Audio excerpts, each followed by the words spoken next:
And we are live. Welcome to Eaglerun23. Got a couple of people here in the chat already. Fantastic to see you guys. Impromptu live stream, talking with a couple of buddies about a couple different things. And I decided that I was kind of home alone this evening. We should just do a little Q&A. I do have a couple of topics for us, and I also have two fantastic guests for us as well. And we're going to talk, number one, we're going to talk about some painting of some rifles. We are also going to talk about the next build project that's coming up on the channel. I posted there's a couple of videos coming up this week that give you some ideas about what some of the possibilities are. I'm excited about that. Make sure you head over to Eaglerun23.com and grab your stickers. We have a limited number of stickers. I'm doing those just for fun to see if there is a need for some Eaglerun23 stickers in your life. And if there is, you can grab them and put them on your water bottle. There's going to be some patches coming soon. I don't have patches yet, but I think that is most of the house cleaning. We'll say hey to G23. MC is going to be joining us, the world premiere of Mr. MC. DKCA. I need to find out what that stands for. DKCA. Always in the chats. Good to see you, brother. And who else is over there? Dale. What's up, Dale? Okay. So first, let's pop over here. Welcome to the channel, Mr. MC. Oh, no. His screen is blank. There he is. How are you, man? Evening, everyone. Are you covered up in snow? Oh, looks like I got a little bit of an echo from you there. Are you covered up in snow? Hey, okay. Hey, there we go. All right. Did it clear up for us? Not at the moment. Okay, so you got no snow, or no, you have lots of snow, yeah, and we might have a little bit of an echo from you. Might be a little glitchy. We'll see if it clears up here, MC. Yeah, it looks like it's just kind of glitching a little bit. We'll play with it and see what we think. Curtis K is here. DK is, it's his initials, and then, where'd it go? There it is. Oh, and the CA is for California. Okay. DKCA. And Curtis K is here. 2 Live Moo is in the chat, and he is also here on the stream joining us. Welcome, everybody. Mr. Moo from the 2 Live Moo. Looks like you got switched over to the PC. How are you tonight? I'm doing well. Thanks for having me. Just in time. How you guys doing? All right. I don't have any snow either. I don't have any snow. I don't know where you are. Where are you? Not too far from MC. I'm in West Michigan, near Grand Haven, Michigan. Okay. Right on the lake shore. My Michigan geography is really terrible. I'll get you. Here's the map. We're right up there. Okay. I only know. You just don't want to use that map of the body parts when you're describing Florida. That would be Massachusetts. It's a different one. How do they do the state of Texas? I don't know. I don't know. We're handy. So DK says, how are the gun laws in Michigan? Well, they used to be pretty good. They're going down the drain, I think, a little bit. But they used to be pretty good. Yeah. Now they're still pretty good. There's just a lot of legislation going on right now. And our governor, Bruce Jenner, is running things down the drain, man. Wait, who's the governor of Michigan? Gretchen Whitmer, but she looks like Caitlyn Jenner. Gotcha. Okay. I only know about. Oh no, we lost MC. It's probably because he was laughing too hard at my joke. Gretchen came to get you, MC. almost kicked you out of the stream. So the only way I know about Michigan and Gretchen Whitmer is just from watching like Louder with Crowder. That's all I know about her. But I every once in a while I'll see something on Twitter how they're doing. Yeah, they got a lot of like red flag laws coming up and all the kinds of different things, and I don't know. It's upsetting.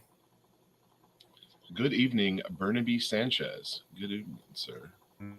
Okay, so whenever people talk about red flag laws, I think there's a lot of like sensible people who have bought into this red flag law thing, and they don't seem to understand that it really is the whole slippery slope argument. And people are like, oh, you can't argue slippery slope because it grasps too much at nothingness in order to make that argument. But the other side, when you have like pretty staunchly conservative people, they say that the red flag laws are like, if a Republican supports a red flag law, then it turns into like this the Rhino Republican or whatever immediately when they start talking about red flag law. So it's a really interesting topic, the whole red flag law thing. Yeah, it just sets you up for too many. I mean, look at what was the guy was in Pennsylvania that got shot dead because he got a red flag law and they came to raid his house or whatever. Is that Pennsylvania? Yeah. I can't remember. I think it was Pennsylvania. And there's also been like, wasn't there some doctor who like wrote some note on something and the guy ended up getting, guns taken away or whatever. Yeah, it's just because, here it is right here. This is the whole point of it right here. And this is what I was trying to say, DK. It totally subdues and takes away your due process. And that really is the foundation of law and the court process. And I think a lot of people just kind of like people who aren't really going to like dig in and fight for it. They're just going to be like, well, the red flag laws allow you to say, hey, something's not right here. Someone else should look into this. And I guess I can see how people think that might be a good idea, but they don't ever think about where does it run to, like what's the end of this? Like, can I just simply, snitch on my neighbor because I don't like him? And then he has his guns taken away. Like I think they don't think about the whole thing. And that's the unfortunate part about it. Because we would like for there to be something where we can be like, hey, I saw something weird about this guy. And then he turns up later being a bad guy. And you're like, I knew it. I wish I could have done something about it. We need red flag laws. Yeah, they're BS. Yeah. It's like, putting a PPO out on somebody that, doesn't deserve it or whatever. Kind of the same thing. Yeah. Yeah, I think we have a good justice system, but it definitely has its problems and its shortcomings. But let's see. Burnaby has a note here. Another person defended themselves as being. Oh, the NY has another person that defended themselves and is being prosecuted. Man. The problem with dealing with firearms is the Dems and others have proven time after time that giving them an edge, they take 2 miles. Well, that's certainly true. It's hard to. Are you back, MC? Is it working? Let me see if I can unmute him. Okay, you muted yourself. It won't let me unmute you. Hey, there we go. Yeah, I shut the camera down for a little bit to see if that would level out the stream. Okay. Give it a try with the camera up. All right, good deal. So we're trying to get caught up here on these red flag laws.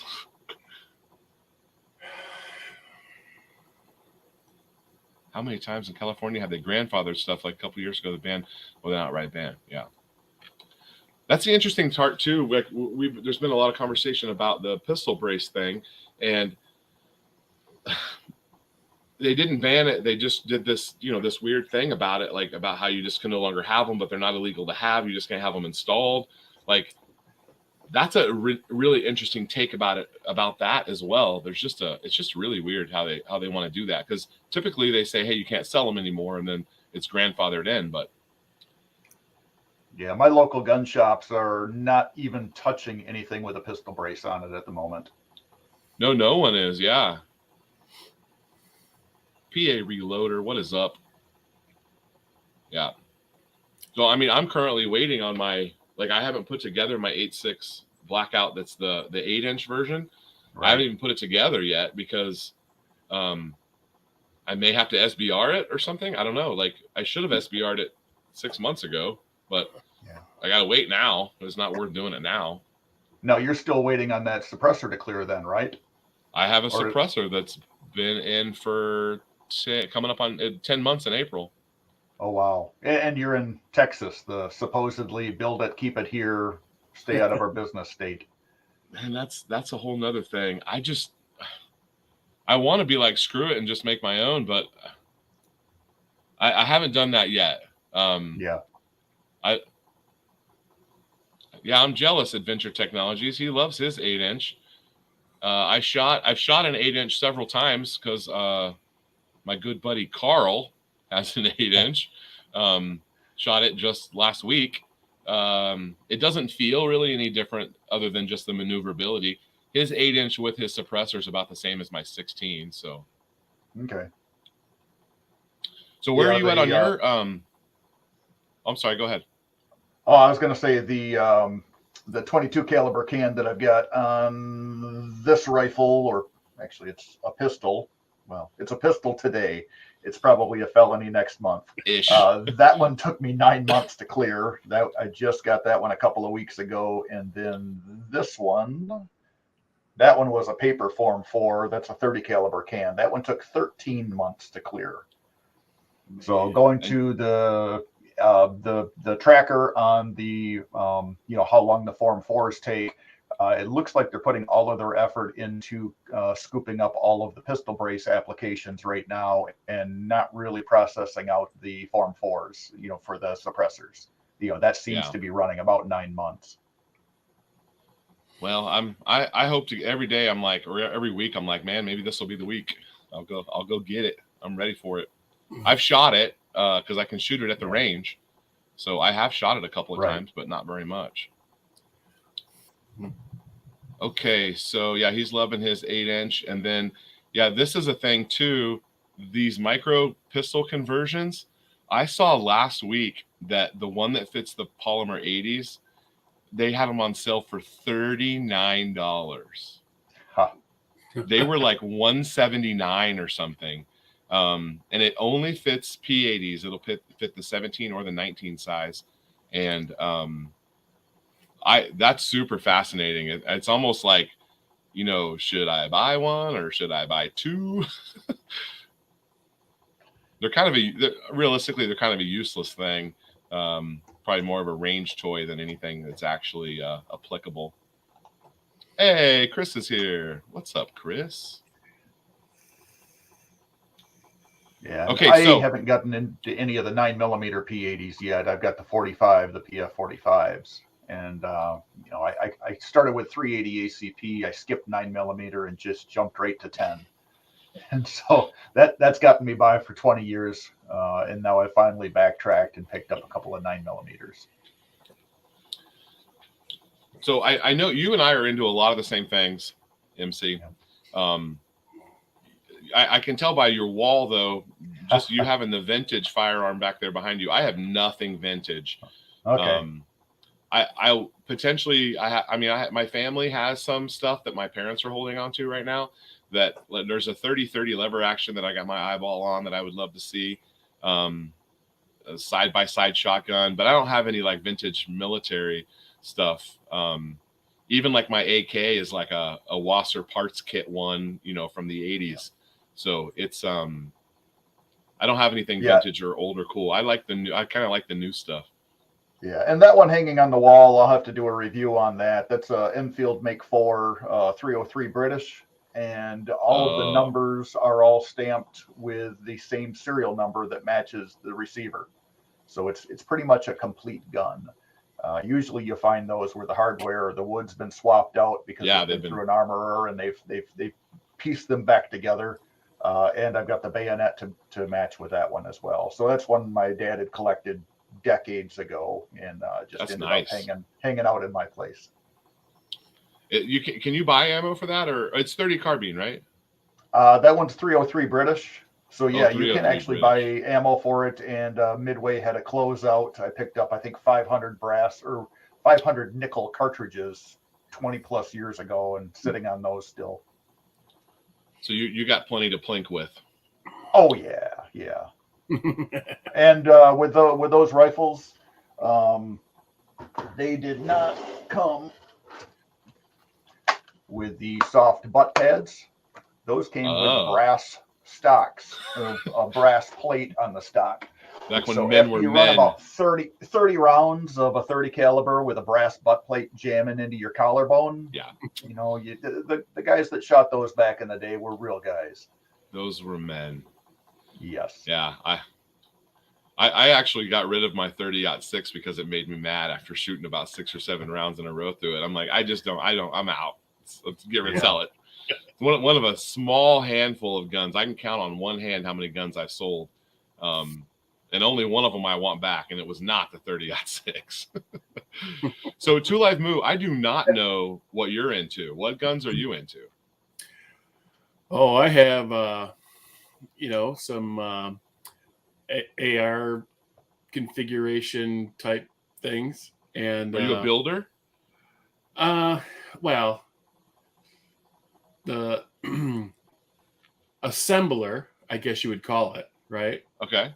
Because I've never built an upper. I've always bought an upper, but I put together several lowers, lower kits, stuff like that. I have some shotguns. I'm an avid waterfowler, deer hunter, plinker.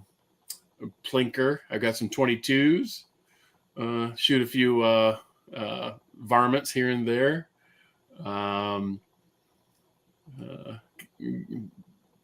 Deer rifles. I got an old 30-30 that's slaying a few deer. I've got some muzzle loaders. I got 3 pistols, and I don't have a rifle anymore. I used to have a couple of muzzleloader rifles. I'm into archery.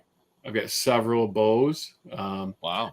I deer hunted with bow and arrow for 20 years before I even got into gun hunting for deer. Oh, really? Okay. Yeah. So that was your gateway drug. It was my dad's fault. He doesn't like hunting with guns. So we shot archery league for years. I won archery league in his league. He was always like, that's my boy, And so got way into that. And, I've got a recurve. I got a crossbow. I've got a couple compound bows. Got my kids into archery. Got my kids into shooting. Got 2 kids. They're adults now. They love to shoot. Got a lot of handguns. I'm a big revolver fan. I've got several revolvers. I got a lot of autoloaders. No, I have no NFA items until the end of May.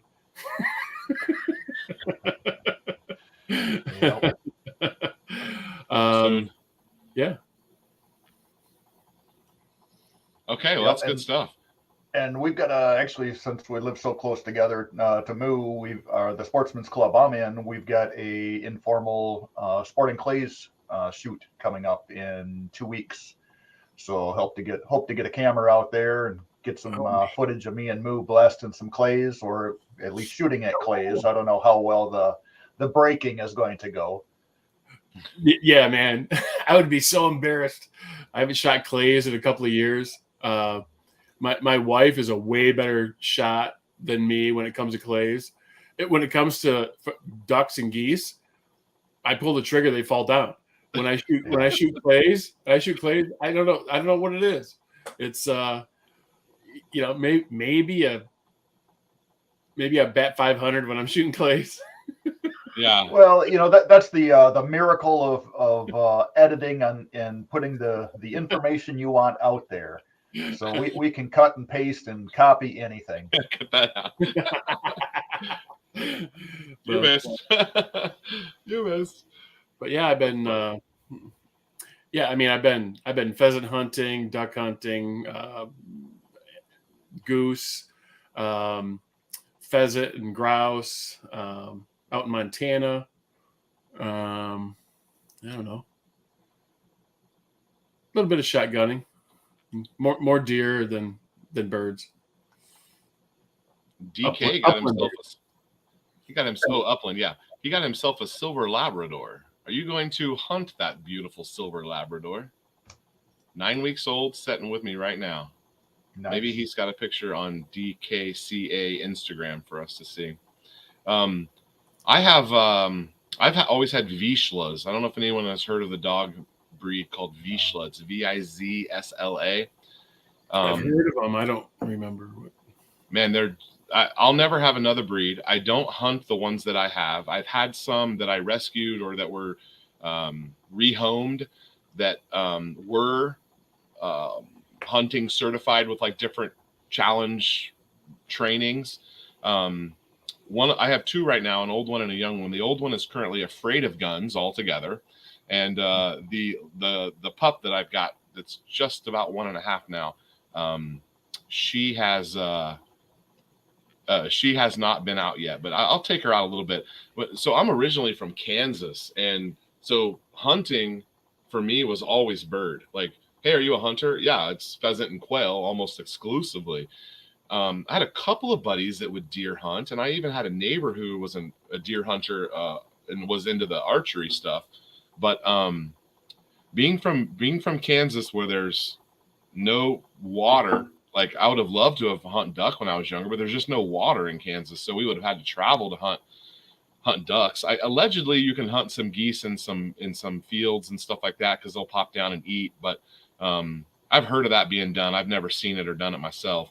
And then the whole like fishing thing, Burnaby's talking about fishing over here. Like, there's no water in Kansas. I didn't grow up fishing either. Like, I could drive a combine though. Like, I could drive a tractor when I was real little, but no fishing. And then I moved to Texas coming up on 25 years ago. And everyone here's like, oh, are you a hunter? And I'm like, yeah. And then I'm like, I realize, oh, I don't hunt the same thing you hunt. Like, I'm not a deer hunter. So when I first moved here, I went deer hunting a little bit with a couple buddies. And I've only shot to this day a couple deer. Like, I'm not really a deer hunter. But the pigs, I do like shooting the pigs. I do. No, I haven't done that yet. So yeah. Well, they're on my property. I have pigs on my property. I've got some friends down that are north of Austin. They're like, come and stay at my house and bring as much ammo as you can carry. I'm like, well, I don't have that many pigs. You do with those pigs when you shoot it? He goes, let them lay.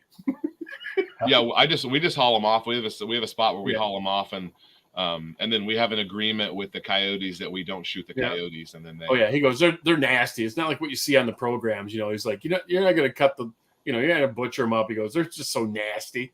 And most of them are real gross. Like, you barely want to touch them to even haul them off. Yeah, and plus he's like, they're so pissed off at him because he has a dairy farm, and they're like ruining the whole fields and the fences that the cows get out, and he's just a nuisance. So he's like, he's hunting out of anger. Yeah. He's pulling that trigger with intent. He's like, we have a guest house on the property. It's all yours. Bring as many buddies as you want. Come and blast away. Okay, I'll meet you there, Moo. Don't have to twist my arm. Night optics or day optics? I mean, they're mostly nocturnal, aren't they? Or are they everywhere? He says, bring what you got. Yeah.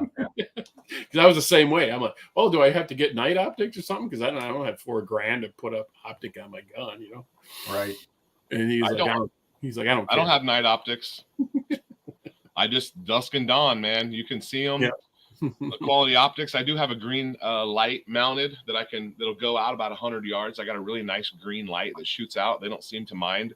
Every once in a while, you'll see one get spooked by a green light, but for the most part, they don't care. If you're 75, 80 yards away, they don't care if there's a light. My buddy who kind of looks after the property there, he's actually swapped out all the lights on his little UTV. He's got green headlights. green spotlights. The whole thing looks like a alien spaceship coming over the hill whenever he comes up. I was in the deer blind with my son. That was in the little hunting vlog we did. And he'd been texting me for a week and saying, hey, you said you're coming up this weekend. Here's a shot from the trail cam. And they were there all day and night. And my son and I show up and we hunt a night and a morning, which is all the time we had. And we didn't see nothing. But he popped up on us like 10 or 11 p.m. in that green spaceship and took us out and drove us around. We saw some other stuff, but we didn't see any hogs. Saw some deer that next morning, but it wasn't quite deer season. And so... Yeah, anyway. I've never been angry hunting deer. Yeah, maybe, exactly. Maybe one time, but no, but normally no. If they've been ducking you for a little while and then you see one, you might be a little angry. Yeah, and we're pretty spoiled here in Michigan. I mean, we've got large lakes all around us. We've got inland lakes. We've got rivers. You know, there's irrigation ponds for orchards and fields, and you know, there's so much water around here. There's, you know, any number of species you can go. If you're not into deer hunting, there's a ton of fish. Pheasants, not so much, but wild turkey are coming back. There's a lot more turkey around now than there have been 30 years ago. Yeah, man. When I was a kid back in the early 80s, man, we had quite a few pheasants, and then they took a dive and they introduced those the Szechuan pheasants or something like that, and then they're weird and smaller, and I don't know. It was a failed attempt from the DNR, but yeah, the grouse aren't too bad, but yeah, pheasants used to be the good thing. I had a pheasant eaten out of my bird feeder the other day. Nice. There's dove in my front oak tree right by the front door. And about every third time you open the door, you hear that from the dove. Mm-hmm. And it's usually I just fake, you know, and pull up on one. Because typically I don't walk outside with my shotgun, right? So but it's funny to me that like here I am 25 years later. Like 25 years ago in high school, I would have loved to have some dove in my front yard. They wouldn't still be there, but meanwhile, this dove's just living his best life in my tree, and I just have to fake shoot him every morning. Yeah, and that's one dove hunting spicy. Yeah, dove hunting is not legal in Michigan, believe it or not. That's one critter we can't shoot at. That sound when they take off, that is just it's one of nature's best sounds. Love it. Yep. Well, just like a grouse or a woodcock will scare the shit out of you. Because you almost step on it, you know? Dumb. He says, what does he say? Grouse. Dumb, wild chicken, good eating. Yes. Good eats. The thing, like pheasant, like you get a couple pheasant, you can feed a couple people, but you got to shoot a wheelbarrow full of dove to feed 3 guys. Yeah, each one's like this big. Yeah, 2 bites. Yeah, it's about like squirrels. A lot of work. Yeah, you need about 5 squirrels as a minimum to make a meal out of them.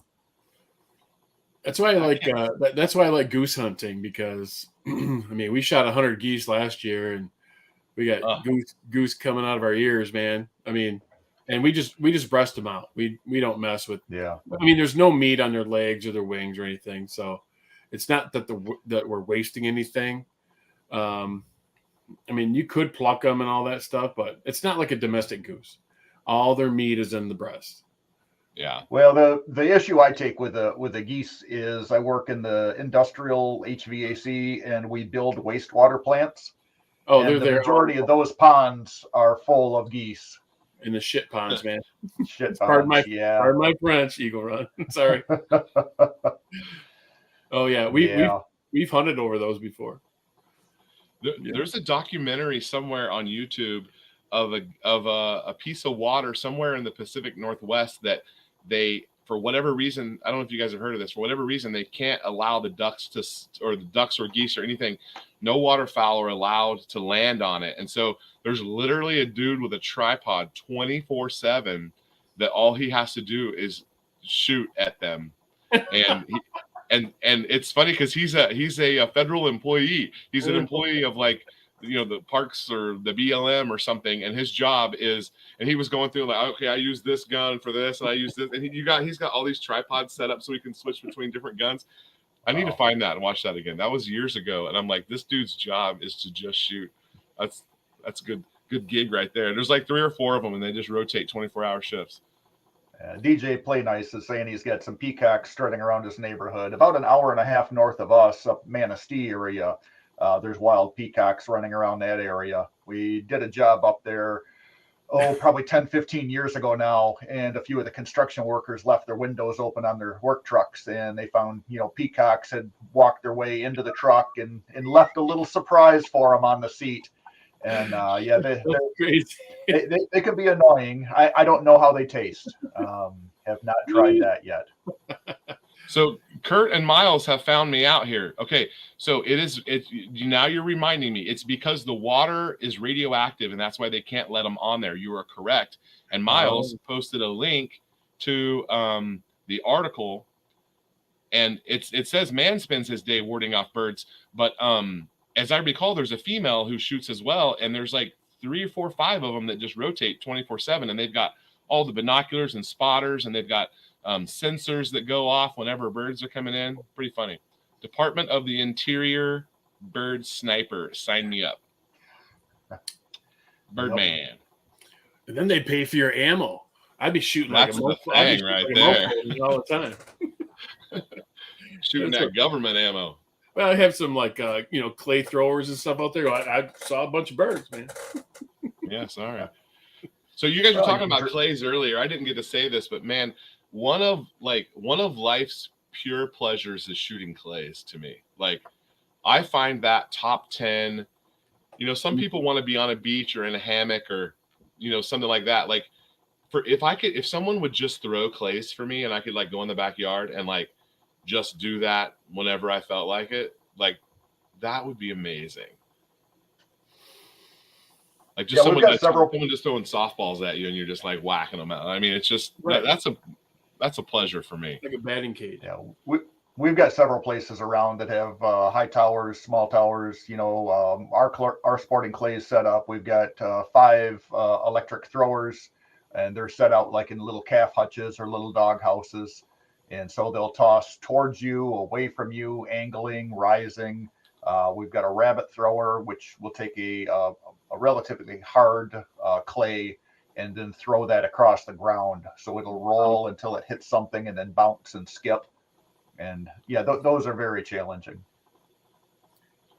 Allegedly across the street from me here, across the highway, there's a spot that does some clay stuff, and I've heard people talk about it, but I've just never had time to go over there. I need to get an excuse to go do that because I guess I could just pay to go in there and have someone throw clays for me, and that would be nearly as enjoyable as having, my wife throw clays for me. So my wife and I, we dated in high school, and she pulled clays for me all the time in high school. Yeah. Just the two of us would go out there and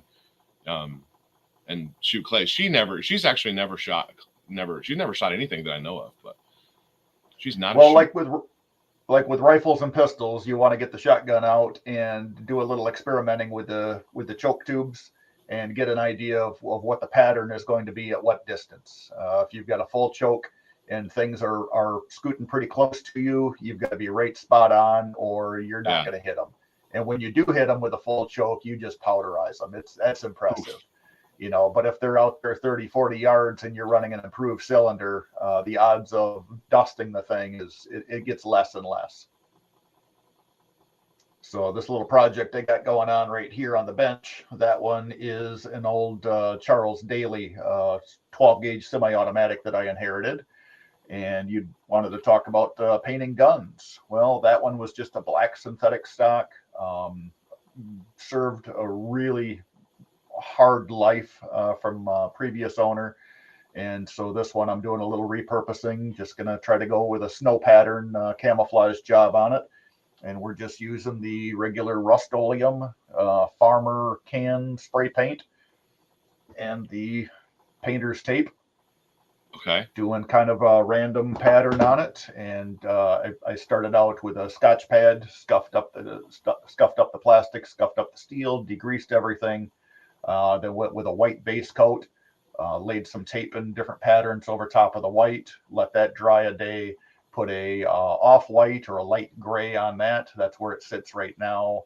The blue you can see on the gun is masking off for the darker gray that's going to go over top of that, and then I'll mask it again, and then I'll lay black over top of that.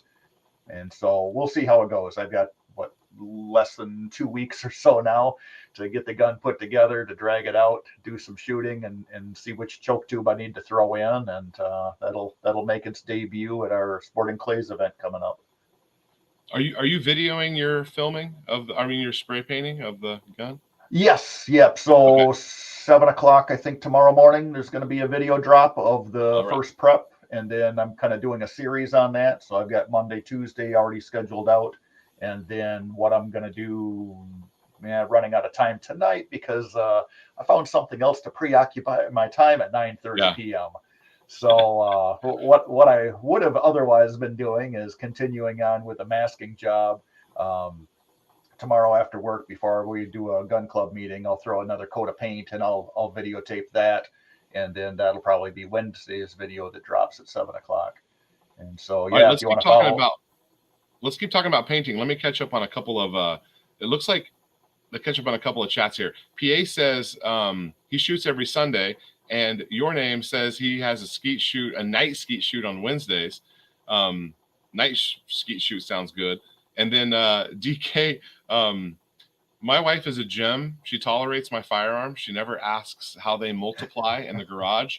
And my excuse is I found one spring or one grip or one trigger, and that's the start of a whole new gun. And that's just how it is for me, because a leftover part begot the next gun. For sure. So she doesn't care and is fully supportive, but she doesn't have a carry. She's never shot anything. I need to probably get her to shoot something. Now, my daughter, on the other hand, is way into firearms. Contractor 556 is a new subscriber. Him and I were exchanging some messages earlier. I think he's trying to convince me on what build I should do next. Hang out here, Contractor 556, because we're coming back to that topic here in just a little bit. Okay, so I'm gonna have to cough here. Okay, so the painting, I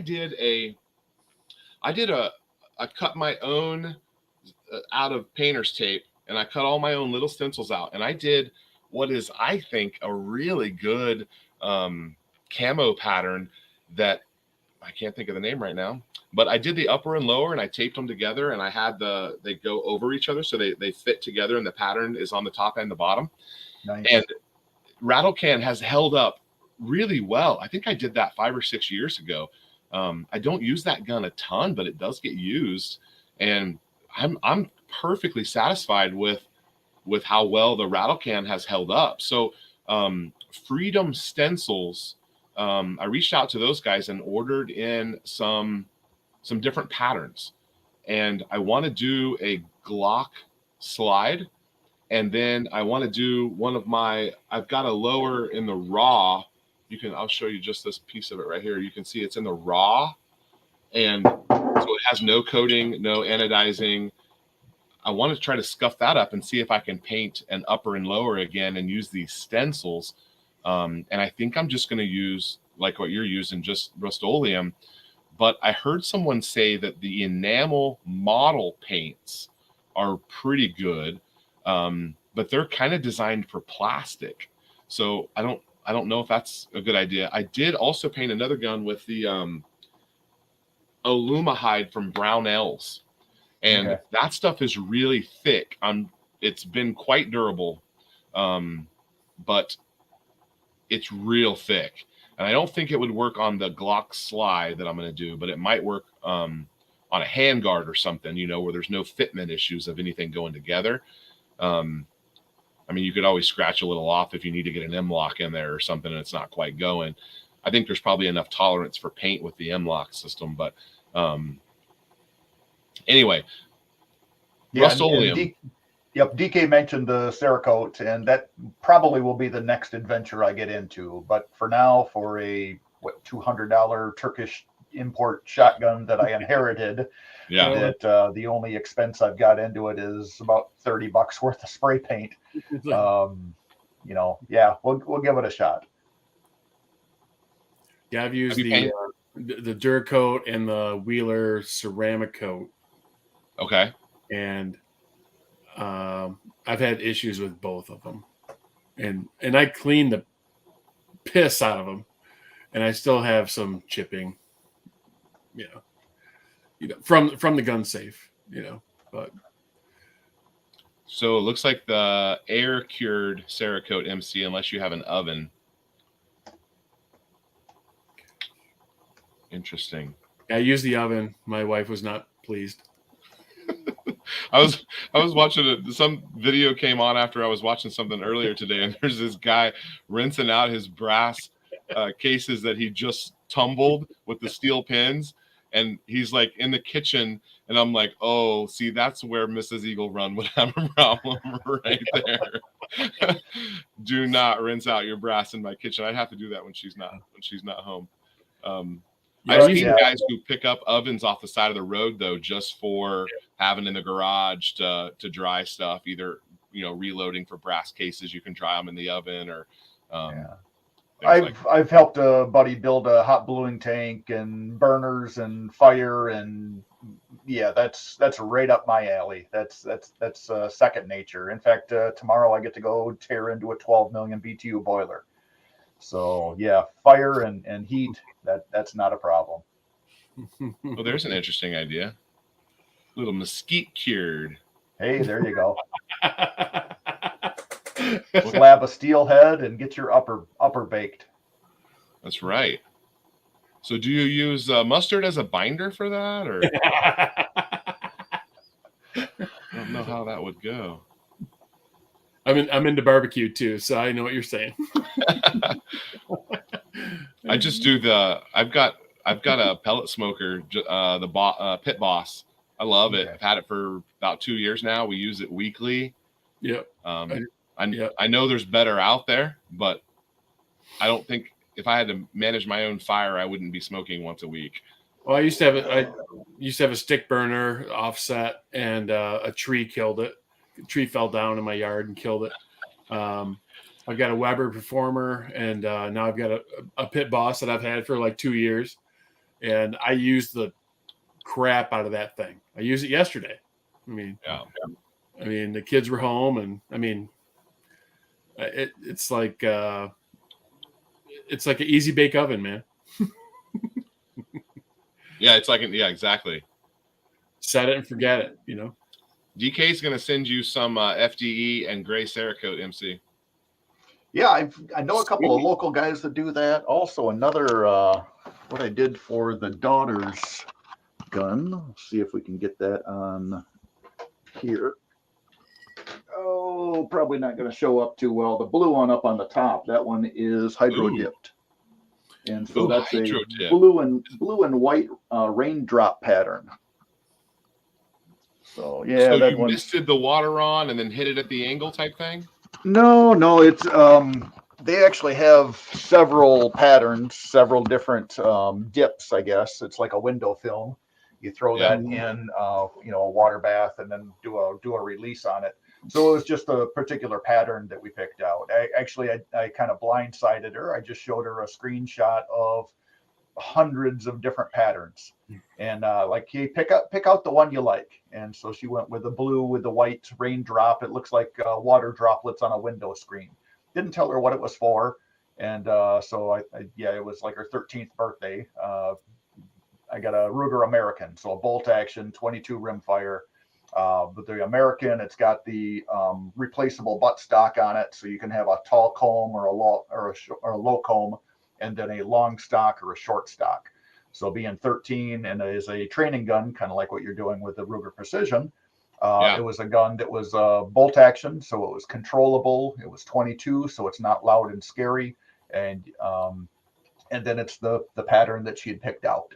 So she's coming up on 22 years old now. So it's it's had a few rounds through it. And but with the hydro dip process, I tried because it was a local vendor that was doing it right out of Muskegon. I tried setting up a date where I could bring my daughter out there and actually watch her gun get dipped and see part of the process, but it just didn't work out. You can DIY hydro dip too, I think, with some of that stuff. Yep, I've seen that. I've seen the DIY with spray paint, and yeah, there's a talent to it, and I would rather pay somebody that does that for a living versus having to strip them 2 or 3 times doing it myself. Okay, so we got to vote for Applewood. Pecan makes the best barbecue. PA Reloader wants to know if you can smoke a brisket and the Cerakote at the same time. Let's go ahead and go with no on that. No. Contractor 556 is, instead of ham and turkey this Easter, he's smoking some brisket. Did brisket prices go down a little bit? The last one I bought was like $89. That's what I've seen. So how much are they where you are? Oh, $15 a pound. Yeah, that's about 15. Yeah, I think these were 15 or so. I actually smoked a couple of chuck roasts. I saw some short or something on Instagram or something that was if you like, because you want brisket every week, but it's probably not really the best financial decision. And so he said, smoke chuck roast, do it just like you do the brisket. And I did that a couple of times, enjoyed it. One of them came out really good. Really good. Yep. Yeah. Oh, and then Kurt, listen, I totally agree. Like, I was watching MC when he's doing this stuff. His shop is phenomenal. In fact, I'm super jealous of how well that's turned out. I don't have a good space like that. I'm out here in the shop and I've got a little corner, and I've tried to kind of get this to where it looks good, but of course I didn't make it big enough. And so you got the wall, I don't, we're going to have to redo that. Maybe this summer. And this was mostly lumber left over from the tractor barn that we built next door. The barn, yeah. Yeah. I've had several people ask, is that barn climate controlled? Do you have heating and air conditioning out in that barn? And I'm like, no, it's a barn. We're going to put tractors and hay bales and just equipment to keep it out of the weather. And they're like, all those guns are going to rust. I'm like, yeah, no, it's same wood, different location. No, yeah, we're fully secured here. It's a good vault room. It's it's going to take some effort to drive the battle wagon through the wall to get into this place. So those are DK. That's just the barn wood that he used to I guess sheathe his barn. There's the equipment barn. Yeah, they're just half inch, or they started out about 3/4 inch thick, rough sawn pine, 10 or 12 inch wide boards. And then these I think were 10 foot 4 links. And we picked up, I think, like 200 of these things to do the barn. Yeah, it was a 28 foot by 96 foot long barn.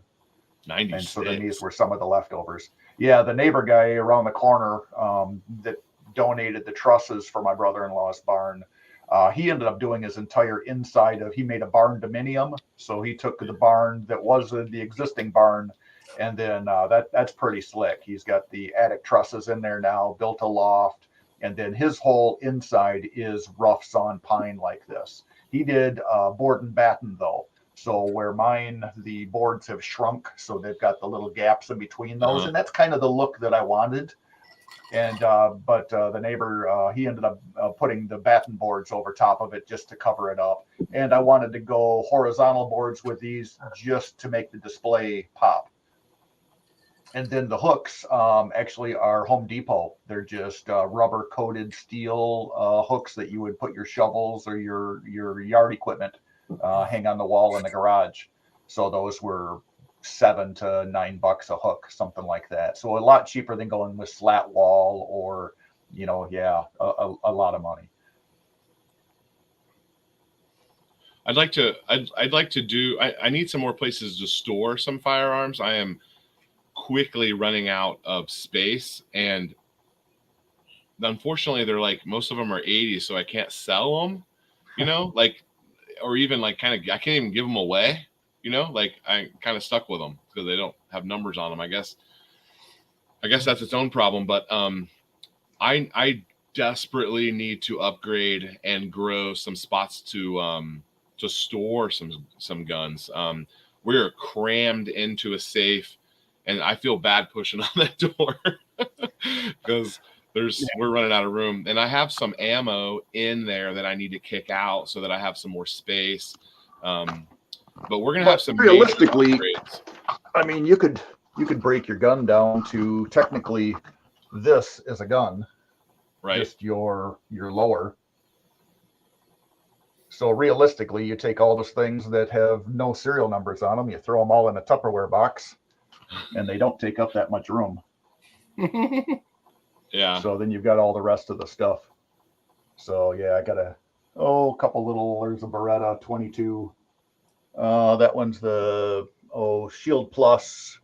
This one I haven't decided if I want to build out yet or not. It's just, I don't know. I'd kind of feel bad scratching that one up because I'm a little abusive on my tools. And then Beretta Cheetah 95 or the 85, 380 ACP. 380. And then a little Glock 43. Oh, and then we got the black powder too. So you got to have one or two of those laying around. I like how you're all displayed out.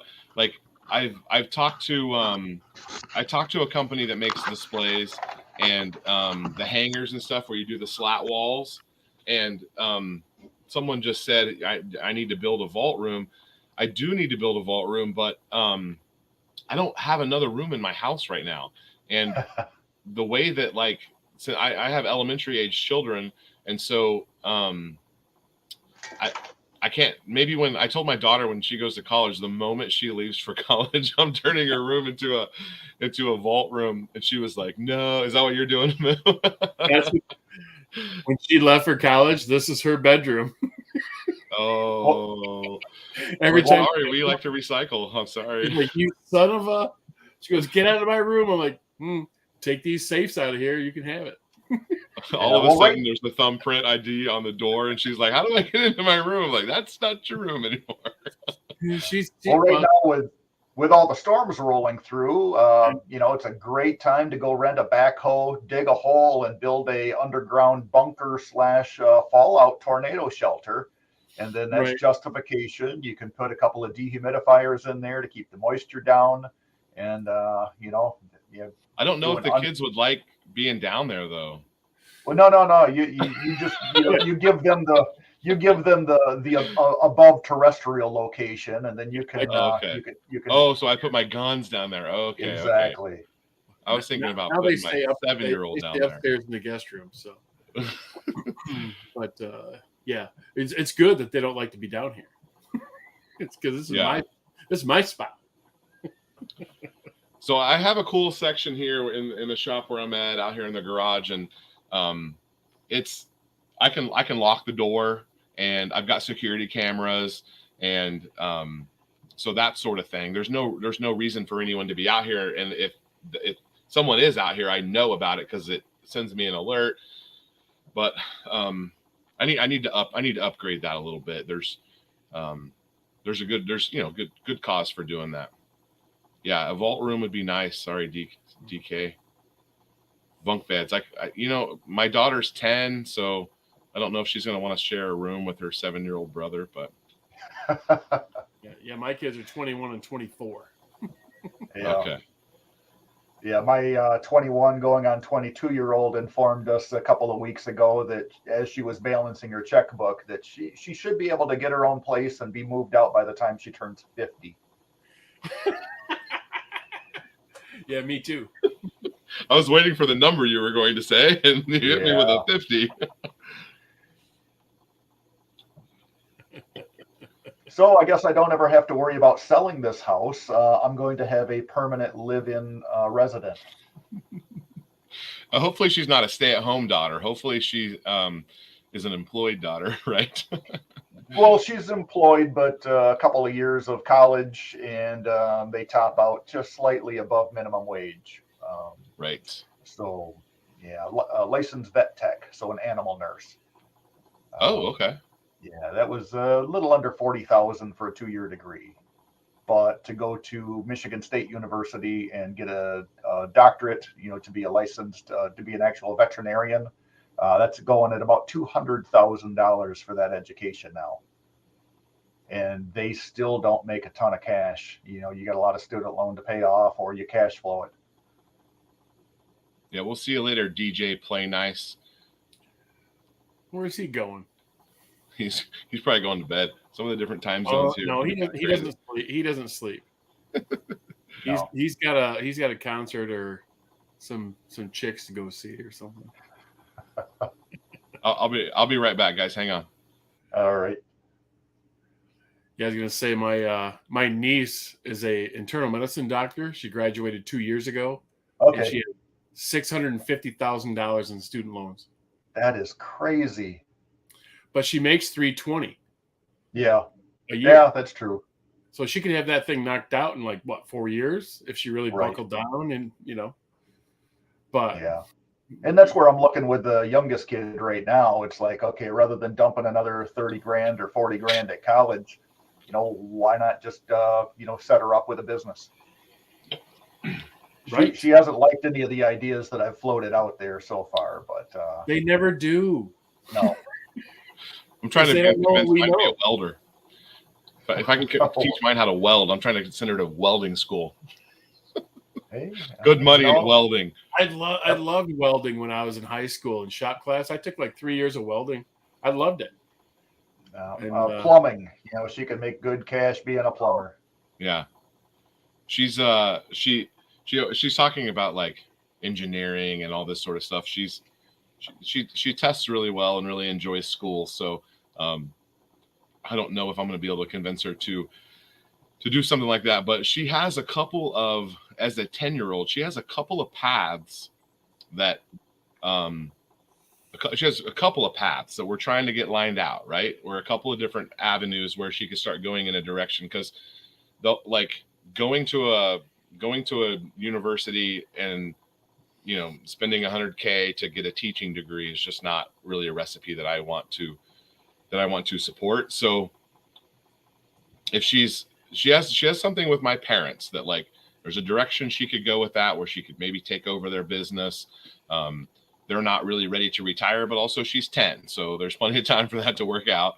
And then some of the scholarship stuff, there's opportunities for her to get scholarships with a couple different things where maybe she can at least lessen the cost of it all. But Right. And then my little boy, who's 7, of course, he's quite a ways out, but same for him. The school districts here, they have these little universities inside of the high schools, and so I know they kind of do this a lot of different places, but it's kind of popular here because you can graduate high school with a certificate in a field to go to work. So you could technically work your way through college if you wanted to as well. And you would be a certified welder, a hairstylist with your cosmetology certificate, or a chef. They've got all these certificates where you're higher employable, where you can either go to work or you can work your way through college making more than, a job at Home Depot or something. Mm-hmm. Well, plus a lot of those skills are cross-compatible. So Yeah. once you learn a job, once you learn a skill in, say, the food services industry, you're going to be able to learn how to work with coworkers. You're going to be able to learn how to work with customers. You're going to learn how distribution, how inventory works. You're going to learn finances, money in, money out, cash flow. So yeah, I feel for you there, DK. Sorry about that, DK. Good luck. Good Yeah. luck.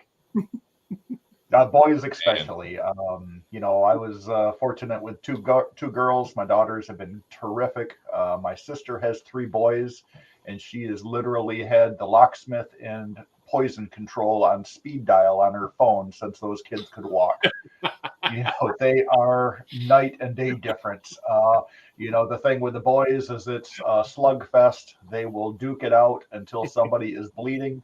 What I found with my daughters is it is a wine fest. There is always drama going on, and now they're better that they're older. But when they were younger, mine are 4 years apart, and but they learn very fast that unless it's dire, unless somebody is really going to get hurt, Dad doesn't care. that's why I don't have any gray hair. So it's falling out a little bit in the front here, but you know, 1 or 2 grays coming in the beard. But other than that, pretty easy going. Isn't this interesting? This is from Emmy. Emmy's been around for a long time on the channel here. He says trades are where it's at. AI is going to wipe out tech jobs and teaching. Isn't it fascinating that that is the exact opposite of what people were saying as little as 8 to 10 years ago? 8 to 10 years ago, people were like, "Oh man, why do you want a bow tech job? Like, why do you want a trade job? Like they're mocked, you know." And then thankfully, guys like Mike Rowe and those guys like brought good attention to the trades. By the way, in the last, not the last presidential election, the one before that, I voted for Mike Rowe. He was my write-in candidate. I didn't vote for anyone who was on the 2-party tickets. I wrote in Mike Rowe, and I wonder how many votes he got, because I don't think I was the only one. But it's just so crazy that like we're at this spot now where like the tradespeople are like, we're winning. AI is going to wipe out the coders. Man. Yeah, they're so in high demand, though. I mean, I've got one of those backflows, you know, in plumbing for my irrigation and house water. We have to have an annual inspection, and to get a certified plumber to come in and give me the certificate for the city, I'm like, I can't find one. The guy goes, annually? Yeah, it's annual. And he goes, every year. Yeah, and I called him like 3 weeks ago. They're like, well, to be able to test it, we got to run your water, and it's freezing out. And I'm like, okay, well, call me when it's not freezing. And now it's April, and I got to get it done by the end. I got to have it done by the end of the month, or else I'll be in violation. These people. Well, it's bureaucracy. You know, it's all easy on paper when they're sitting in a climate-controlled office. Right. Don't you know where we live? You know, it's like, come on, man. Because only a handful of months out of the 12 months can you actually perform the test. Exactly. So it's not annual. It's like more like every 8 or 9 months. Yep. Maybe I'll call him and get a continuance or something, you know. DK says he's got one that's book smart and one that will give you spicy food and then charge you to use the toilet. My wife and I have moderately different parenting techniques or philosophies, I guess. I teach my kids to be negotiators and like always trying to figure out a way how to get around if they want something, figure out how to get it type thing. And she's like, no means no. And I'm like, no means figure out another way to get a yes. And she's like, no means not that. You're raising disrespectful kids. And I'm like, I am raising kids who are going to rule the world one day. You're not wrong. Gotta love what you do. Yeah, and so you said this earlier that what you learn at school is about how to work together and like the teamwork and stuff like that. Like, isn't it interesting that like the knowledge component that they're trying to push for so long every day, like why do we need to be there for 8 hours? And then realistically, all you're learning how to do is to work together. Like, let's just go play a team sport, guys. Like, join a baseball team and then call it good. And let's not go to school for 8 or 9 hours a day. Great pay. Well, I've been out of school for a while, but back when I went, we had full trades right in high school. I mean, we had a woodworking shop, we had a plastics shop, we had metals trades, setting up lathes, we had sand cast molding where you'd get molten aluminum and pour that into the mold, you know, and that's 14, 15-year-old kids doing all of that.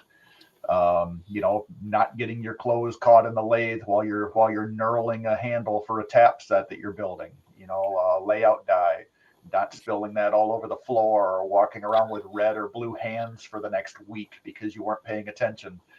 You know, oxyacetylene torches. We had an automotive shop. You could bring your cars in, but back then you could actually work on cars. It wasn't, you know, you need a computer to plug in to tell you that your oil needs to be changed. But now all those rooms have been cleared out and turned into other classrooms, and they rely on a community vocational training. and then they'll load the kids up on buses, truck them off to the local county training facility for half of a day, and that's their exposure. It's most of the programs are pretty good, but it's a case by case basis. The program that I went through, a lot of the colleges got a little upset because we were too advanced, so they kind of were forced to dumb the curriculum down. So when we got out of the high school curriculum, the college professors still had something to teach us. We're at a really good place right now, guys. We are at a really good place. Burnaby, man, it's too bad this guy can't find a job with all of his training and experience and degrees. I mean, that's tough to hear. Meanwhile, like I'm hiring right now, and I have a hard time finding people. I'm not even getting people who are applying or interested. I'm offering like semi full-time-ish work, and no luck. Yeah, the college thing is really interesting. Or going back with MC was saying is, a little caveat to that is like maybe they should go work on a farm for a semester. Run that combine. Wow. I mean, I've run, like Eagle was saying, I sat with my uncle in a combine for I don't know how long, and then I worked on a pig farm, a chicken farm. I baled hay, I picked rocks.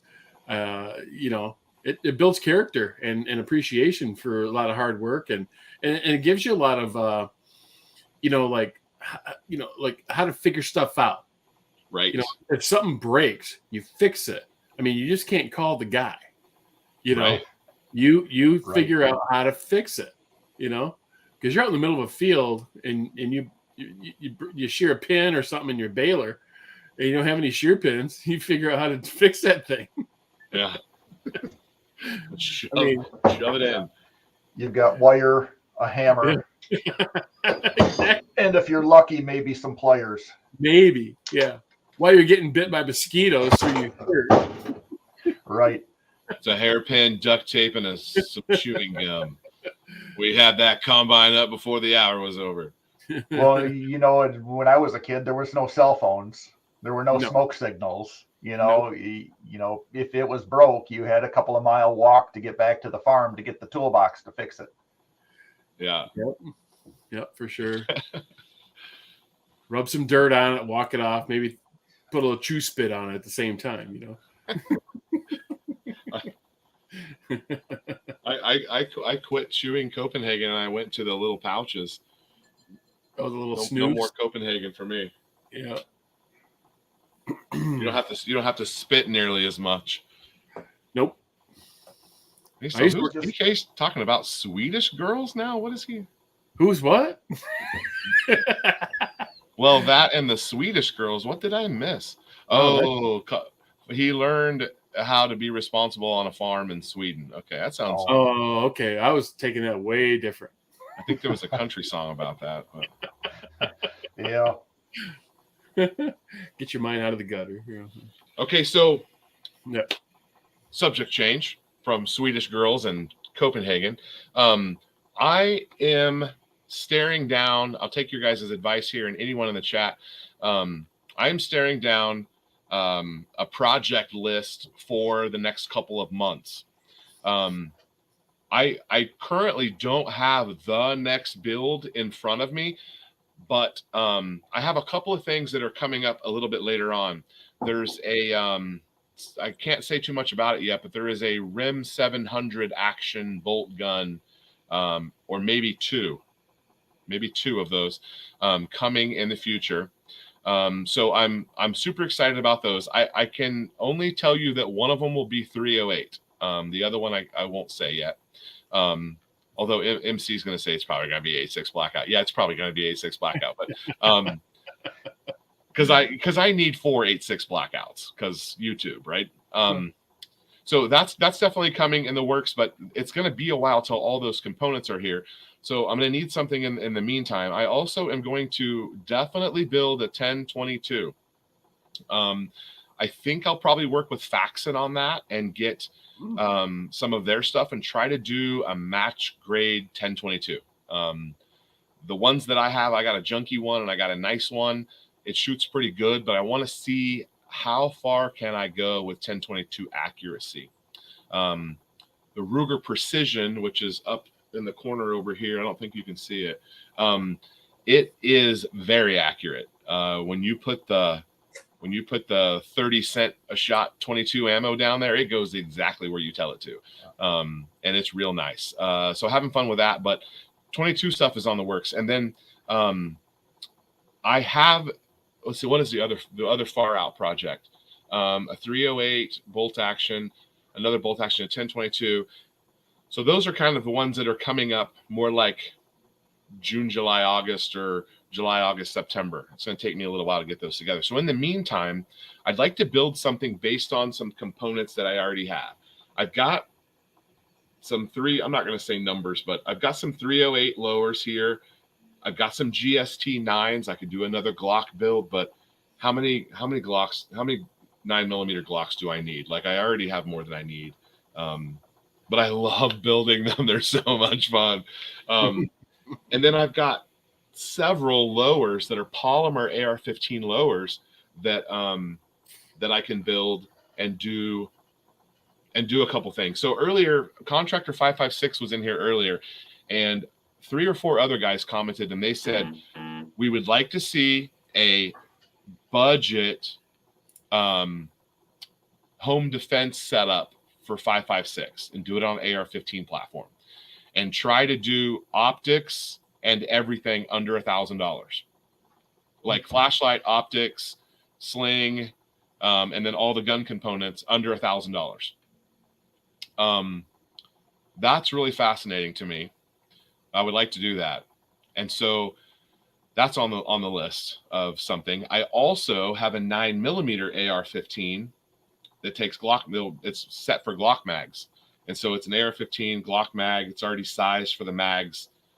I think I have everything I need for it. But I've got a couple of short 9mm ARs. I think I have an 8-inch and a 5-inch. Those things are so fun to shoot.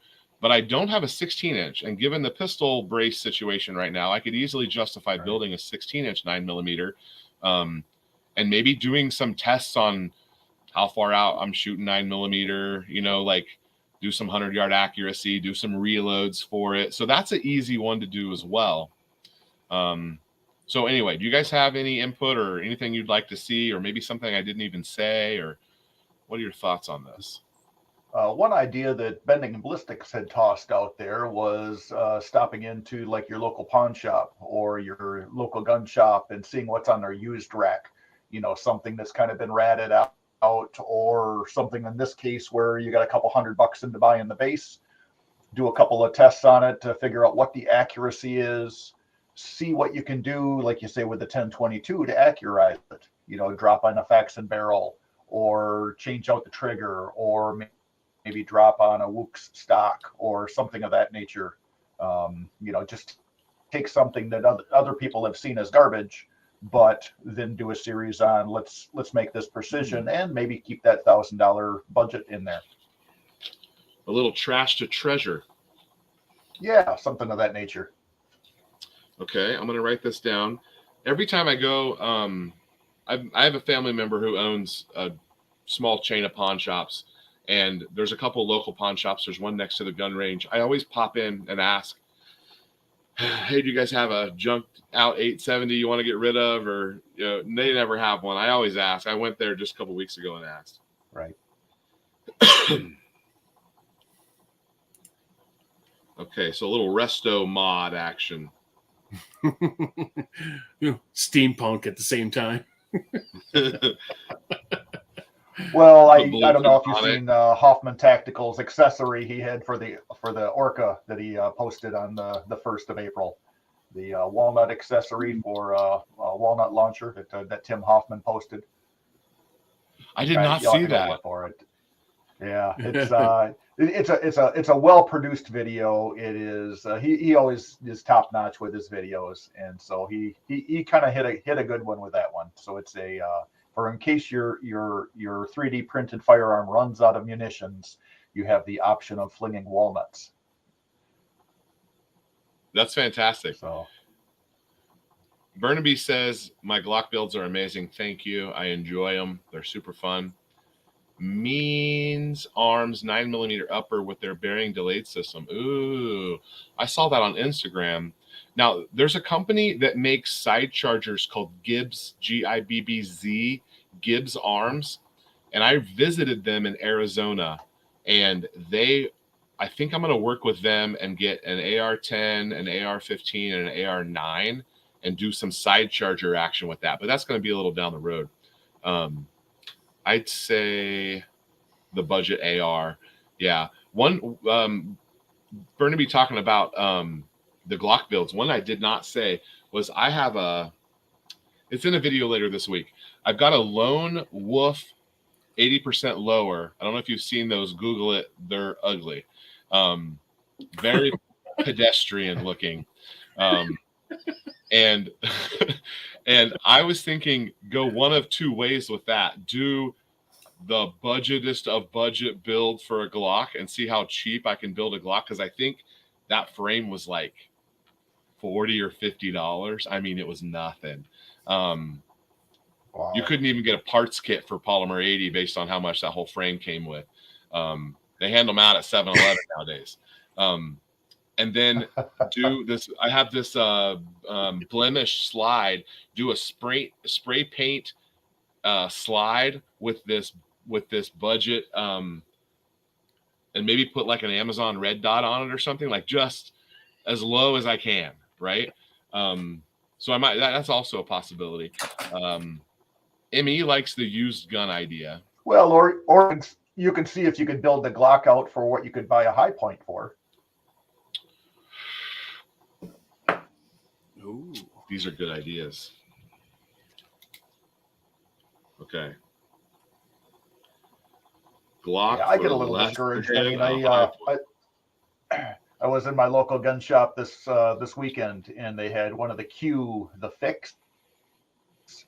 Yes. I don't know if you've seen those. I saw your video. I saw your it's post. Very lightweight. Yeah, the 308. The owner of the place is like, "Hey, have you seen this one yet?" As he puts it in my hands, and without even having to look at the price tag, I'm like, "This is $3,000 at least." And I rolled the tag over. Yeah, list price $3,300. No, was that a complete gun? Complete gun, right out of the box. You just lay the cash down and you go home and you enjoy it. So that's Q and that's 8.6 Blackout guy, right? Oh yeah. You can get that in the 5.56. You can get it in 308, or they make it in 8.6 Blackout. The one I held was an actual 308. Okay, and I just make sure you knew that Q is the one who made that. Oh yeah, yep. And it comes with a cherry bomb, quick adapter for the suppressor, which they also make. Yes. But well, you can't see it on screen here, but that 308 pistol that I've got, that POF, that one was close to $3,000 to buy that, and that took me a while to pull the trigger literally and pick up that one. Trash to treasure idea. So Emmy and DK like the trash to treasure idea. I have a hookup at the pawn shops, but I also go to a couple pawn shops that I don't know them. That's the one right next to the guns, right next to the range that I go. There's in the same parking lot, there's a pawn shop, and that's the one that I pop into if I'm not going to my family members. Yeah, the pawn shops around me, they're asking above MSRP for used guns. Right.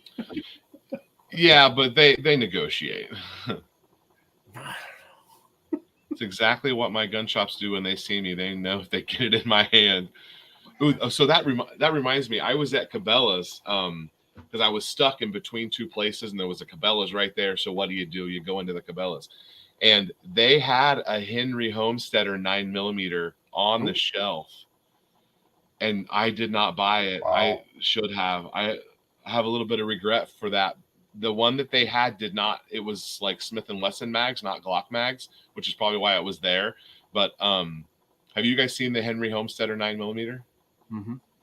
There's no reason to own the reviews. Yeah, there's no good reason for this gun. I just need it and I want it. Right. It's so heavy. it wouldn't serve a purpose really for me. But another thing that takes Glock mags is kind of cool. Let's see what else. I was talking with a friend just yesterday in another gun shop, and talked to gauge revolver. Rob had one shot a couple of years ago. Okay, are we back? Oh no, we're losing. I'd like you. to pick up a 28 gauge revolver. Oh yeah. So yeah, Rossi had a 28 gauge revolver for a while. Apparently, it only lasted half of SHOT Show one year, and then it came and got confiscated because it was a shorter than 18-inch barreled shotgun. And apparently, the rumor goes that they had it on display for the morning, but by the afternoon, it was gone, and it hasn't been cataloged or listed since. So did it had a stock? Yeah, it was a stock. It's like you've got the circuit judge that Smith & Wesson makes. It'll take the 410 or the 445 right. long Colt, and then Taurus has the the what governor. do they call that? The judge, I think they call that. The judge, yeah. Or yeah, the governor, yeah, one of the two. So Rossi and Taurus are basically the same company. So they had done a rifle version. They have that still of the 410 45 long Colt with a stock on it with a longer barrel. But 28 gauge, there's no metallic cartridge, there's no rifle cartridge, there's no pistol cartridge that will work in that round. So when they made a 28 gauge version of it, their barrel was shorter than 18 inches, which disqualified them from being able to sell it in the country. So they would have to sell it as a shotgun with a revolver cylinder. Okay, so I've seen some rifled or some long barreled revolvers, we'll call them.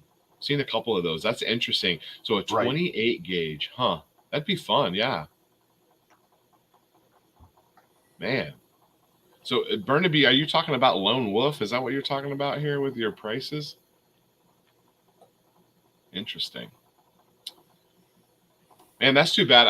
I think what's the barrel length on shotguns? They have to be like 16.5 inches.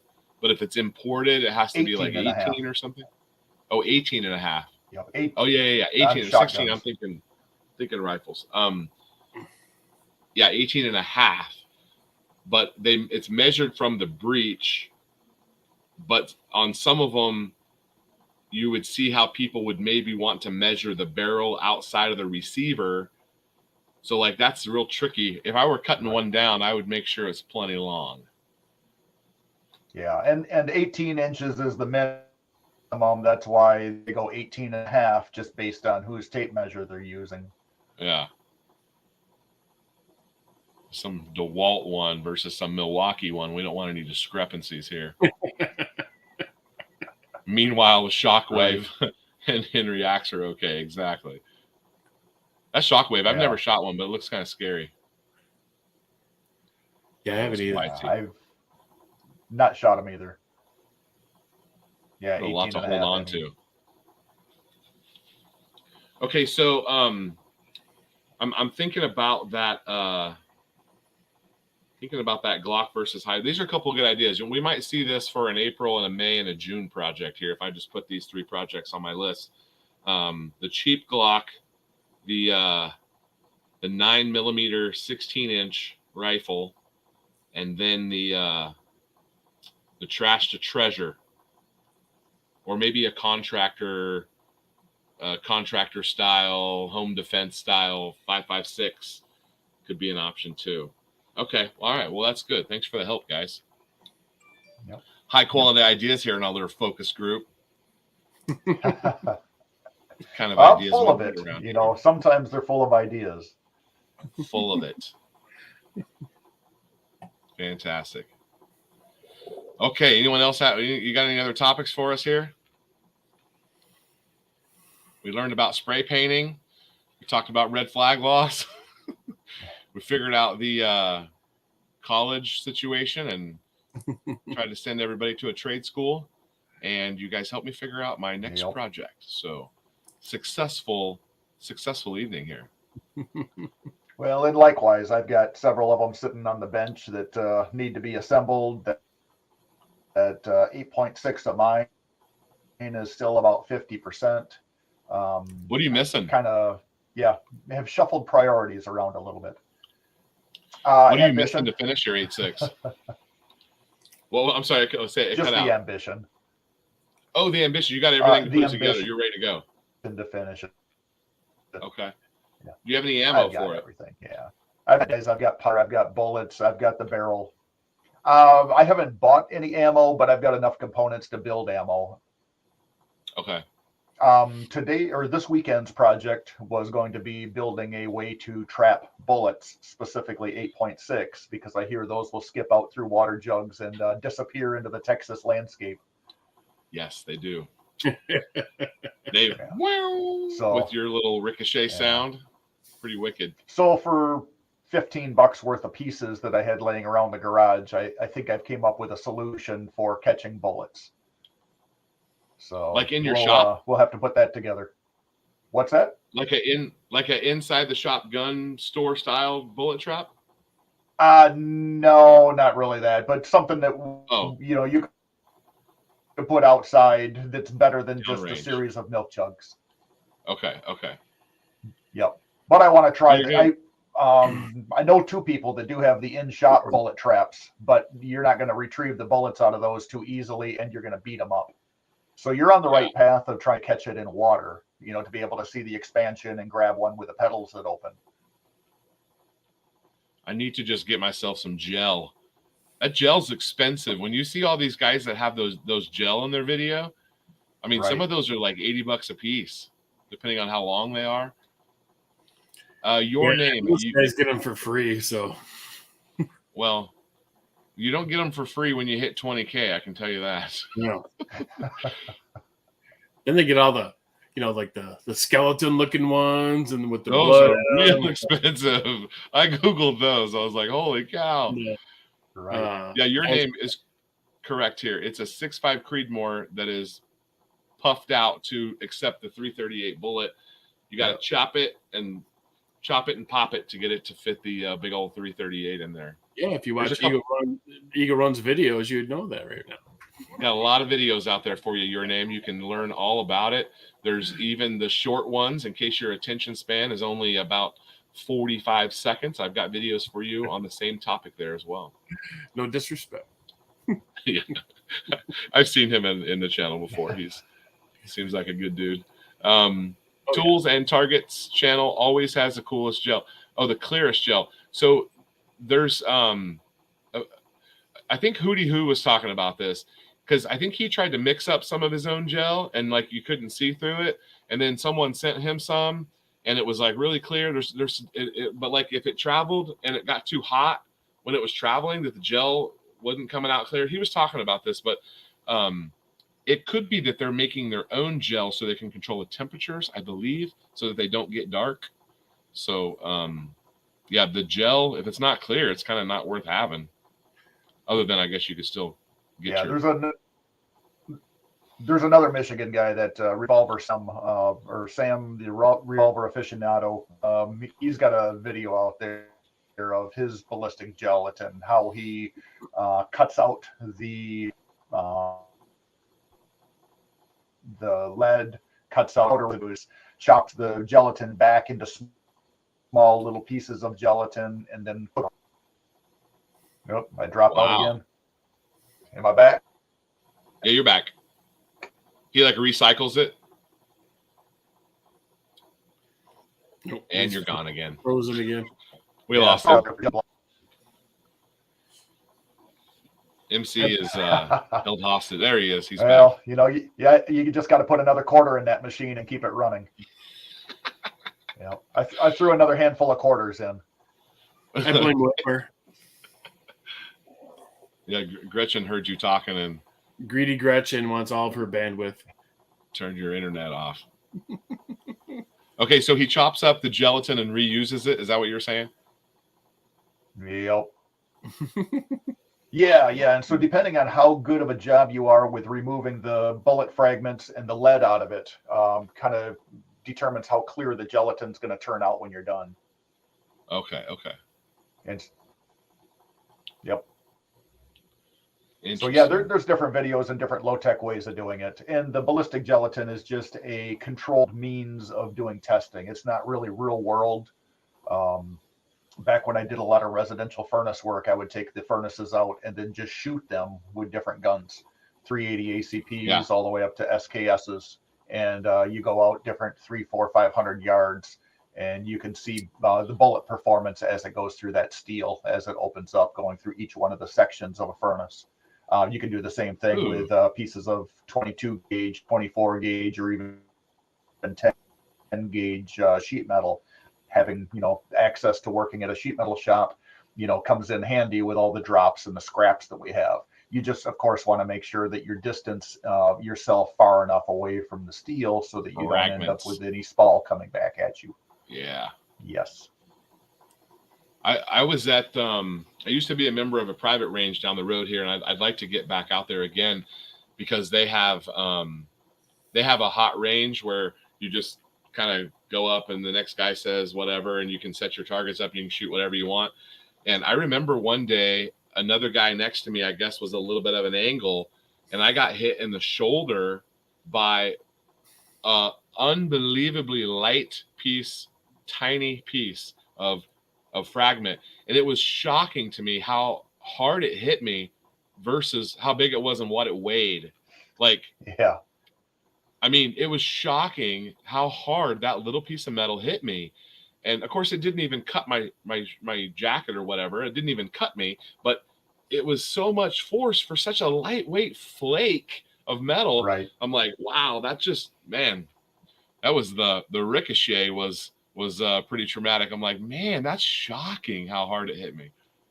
Yeah, our gun club, we just put a 400-yard range in a couple of years ago, and of course that's a quarter mile to walk down to check targets. So we've got some steel plates hanging down there, and so 400 yards away, you're pretty safe distance that you're not going to have too much bounce back at you. Plus the targets are hanging off from steel plates on an angle, so that they're kind of angled down on an angle. So as the bullets come in, the plates can tip and move around, and then the spall is going to fall down. Do you guys have golf carts to go down and check your targets? The club members have actually brought that up about the club buying and providing provisions to go down range. And of course, there'd be drunken golf cart racing and rally courses through the archery range, through the woods. Yeah, exactly. That would be, 1 weekend. And then now what's done. Man.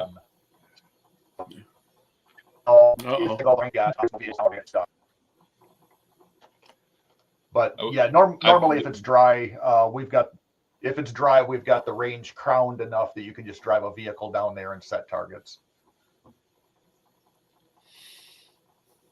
I checked out your gun range, man. That thing looks awesome. Yeah, thank you. I've been a member 30 years or better there. Oh, really? That's awesome. That thing looks great, man. So that's one of the other things I've been doing is working on building a dedicated rimfire and pellet gun course. So I've got a 100-foot by 200-foot area that I set aside and working on clearing out the trees. I've got to roll stumps yet, finish pushing up berms. I've got some trusses that came off a job site that I may or may not get used on that location for a pavilion, for a covered. It's 24 feet worth of 24 by 40 feet worth of trusses that we can use. I don't know if that's necessarily going to fit exactly there. My wife is eyeing the trusses for a carport for the children that haven't moved out yet. So, the wife's gonna win. Yeah, well, I neglected to buy a lottery ticket for Friday's Powerball. So if I would have ended up with 100 million, I would have just built me a Walmart supercenter and not put in the shelves, but had a 100 by 200 foot concrete structure with 40-foot ceilings that's been air conditioned, and then just call that an indoor range. That would be cool. Luxury. Luxury. Well, every time we go shopping, my mind starts wandering of, okay, well, I could put the archery over here, and we can do the handguns over here, and then we can do the long range marksmanship stuff up there. Yep. Yep. And the lady at Target's like, "Can I help you?" I'm like, "No, just looking around." Getting some ideas, inspiration. You don't want to know what I'm thinking. Well, that's why I worry about, this, the way the government's going right now with backdating laws, and these red flag laws where there's no due process. We'll figure that out later. Well, the next step after that is going to be the thought police, and when that happens, they're locking me up just because of the wheels that turn when they're unattended. Mm. All right, DK, we'll see you later, brother. Yep. We're gonna be we'll be out of here shortly. What was the movie about the thought police? Minority Report. Minority Report. Yes. Yeah. Yep. I mean, that's the end of the slippery slope argument where you're talking about like, well, why can't I? Like there's a my neighbor's crazy, like he's legitimately crazy, and then like a week later he ends up doing something bad. You're like, well, I should have turned him in, but like. The other part of that is, well, my neighbor one time mentioned that he was going to, shoot the light out of the city light pole, like he mentioned that he might do that one time. And then all of a sudden this guy's being arrested for something he didn't do. He only thought about doing. Wild. Yep. We're at a great spot. Right now. And then I have people coming in. Well, cool. Yeah. It's been great chatting with everybody. Yeah, you put ammo in your video and everyone's like, why do you have so much ammo? And the next guy's like, that's not enough ammo. And I'm like, I have a supply, okay? Like I've got enough to do what I need to do. They're like, this guy's a hoarder. He's hoarding. This is why you can't find ammo. I'm like, bro, that's like 2,000 rounds of 22. Like that's a summer's worth. Like that's not a hoarding amount of 22. My kids will shoot through that by August. See my video. You've seen my video with the 6.5 Grendel stack. Yes. You paid $30 a piece for those, right? So I think I bought. But I need brass either way. I'm trying to think. I have 10 boxes, and I think I paid $26.99. I think so, just a little bit cheaper than that. But if these I are from see the local gun shop. You can't find them anywhere. So and my local guy, has got them. Didn't have any problem with me buying 5 boxes on Saturday. And of course, because I'm paying cash. But no, I need brass to reload anyway, so that'll get me a good start. Yeah, and that black, that 123 grain and in 6.5 Grendel seems to fly really nice out of my uncle's rifle and also out of that Bear Creek upper that I picked up. That's what mine is too. Hornady Black 123. Yeah. And then I bought the Hornady ELDM in 123. I got a box of 100 of those to reload. So I'm just going to put the same bullet back in there that I shot out of that brass.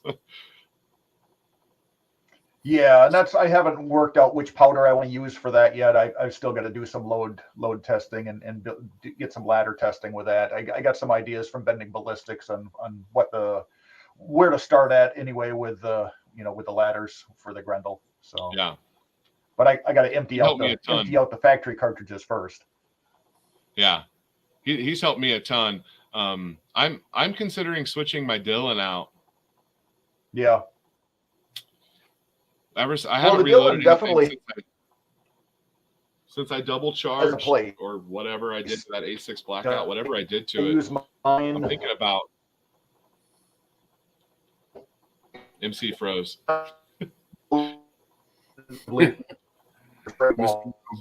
Sorry, MC. Give it a second here. Moo, are you a reloader?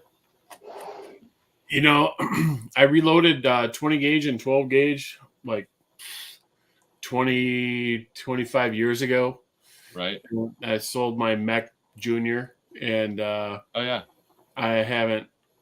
I want to, but the new house we moved moved in here like 2 years ago, and I really don't have the room to make a reloading room or anything like that. And I mean, Yeah. I guess I could, but I really want to, but I don't. To answer your question, I don't reload right now. Yeah. MC says your Starlink jammed up. Yeah. I almost got Starlink like last month, but I did the app where you take your phone and you look up, and I have too many trees. Oh, Elon said no. So I had to like cancel it because where I live, Comcast or Xfinity has like a monopoly. You can't, in my zip code, you can't get anything else other than Xfinity or Comcast. Yeah. And so I was, pissed off at them, and I'm like, screw it, I'll get Comcast. I'll break even in 1 year, with the cost of everything, and the download speeds were way higher. And then so I don't know how they knew it, but they called me like, hey, how's your service and stuff like that. I'm like, I'm pissed. And they cut my bill in half and increased my speed by double. Thank you very much. So I'm like, I guess I'm okay right now. Yeah. So I canceled my Starlink, and they refunded me in like a day. Because you got to put down that down payment. But did they give it to you in Tesla stock or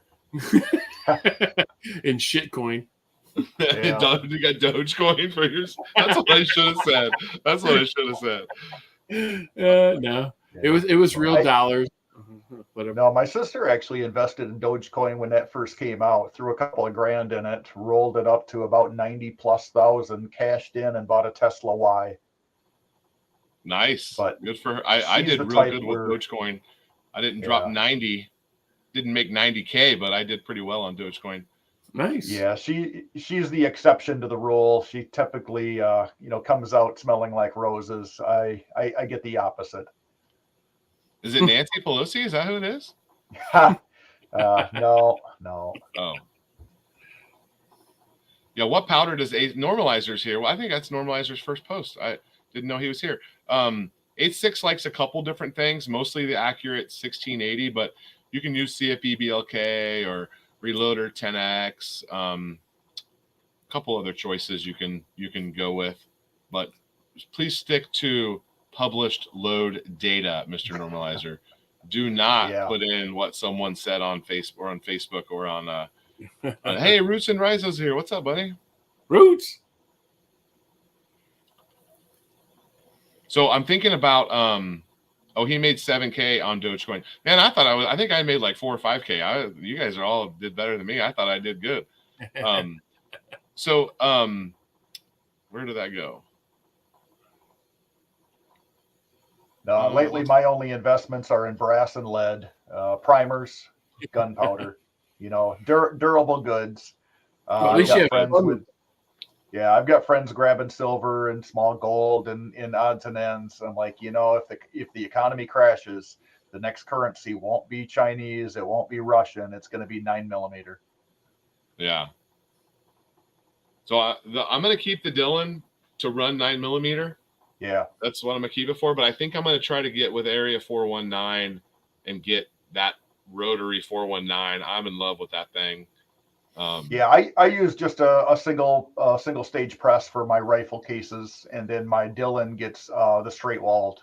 Just the 357, the 44 mags, the 10mm, the 40s, the 380 ACPs, 9mm. The stuff that is just straight through blasting ammo. Where I want precision and I'm worried about marksmanship, that is a one process, one step at a time, meticulous adventure. I guess I want to sit down and just blast out 100 rounds of 8.6 blackout on the Dylan, and maybe that's not the best idea, but I think the next best thing would be that turret press from Area 419. I think that would speed up the single stage. It would be an upgrade from a single stage, but not quite the loss of control that you get with the. I never had any trouble with 9mm. I've made thousands on that thing, and I've only been reloading for a couple years, but I thought I was being careful, but I guess I wasn't careful enough. And what is this one? Hippocris. I've seen him before. I don't know how to say the name. Haven't touched the coins because they're made to control the economy. So that whether or not that's true or not, if you want in on that, it's going to fall. The economy's going one direction regardless of whether or not the coins are there. So I don't Hipparchus. Okay. So I don't disagree with you. I mean, I don't know that they're specifically there to control the economy, but I do feel like if we're getting out of, like, if you're getting out of the dollar and you're jumping into silver and gold, like, you know, like we know all people are, this is just a digital version of that. I mean, I'm not a big crypto guy. I'm not trying to stand up for crypto. Don't put me in a position where I have to defend crypto. Won't do it. Lead is the new gold. You had an investment opportunity and took advantage of it. Who cares? Yeah. Capitalism. Yeah, I don't disagree. I think that there's, Yeah. but I mean, are they going to turn around later and be like, okay, so you have to use this, like, so the U.S. dollar is no longer tied to oil. Like, you guys know that, right? Like, the U.S. dollar and the oil is no longer the currency. So now the BRIC countries are paying for oil in Chinese yuan. So the U.S. dollars missed the boat on that. Like, our dollar is going to start going down. It already has in the last week. Like, that's not good at all. Do you guys follow any of that? I'm not very deep. So Google the petrodollar, and you know what the BRIC countries are, right? Brazil, Russia, BRI.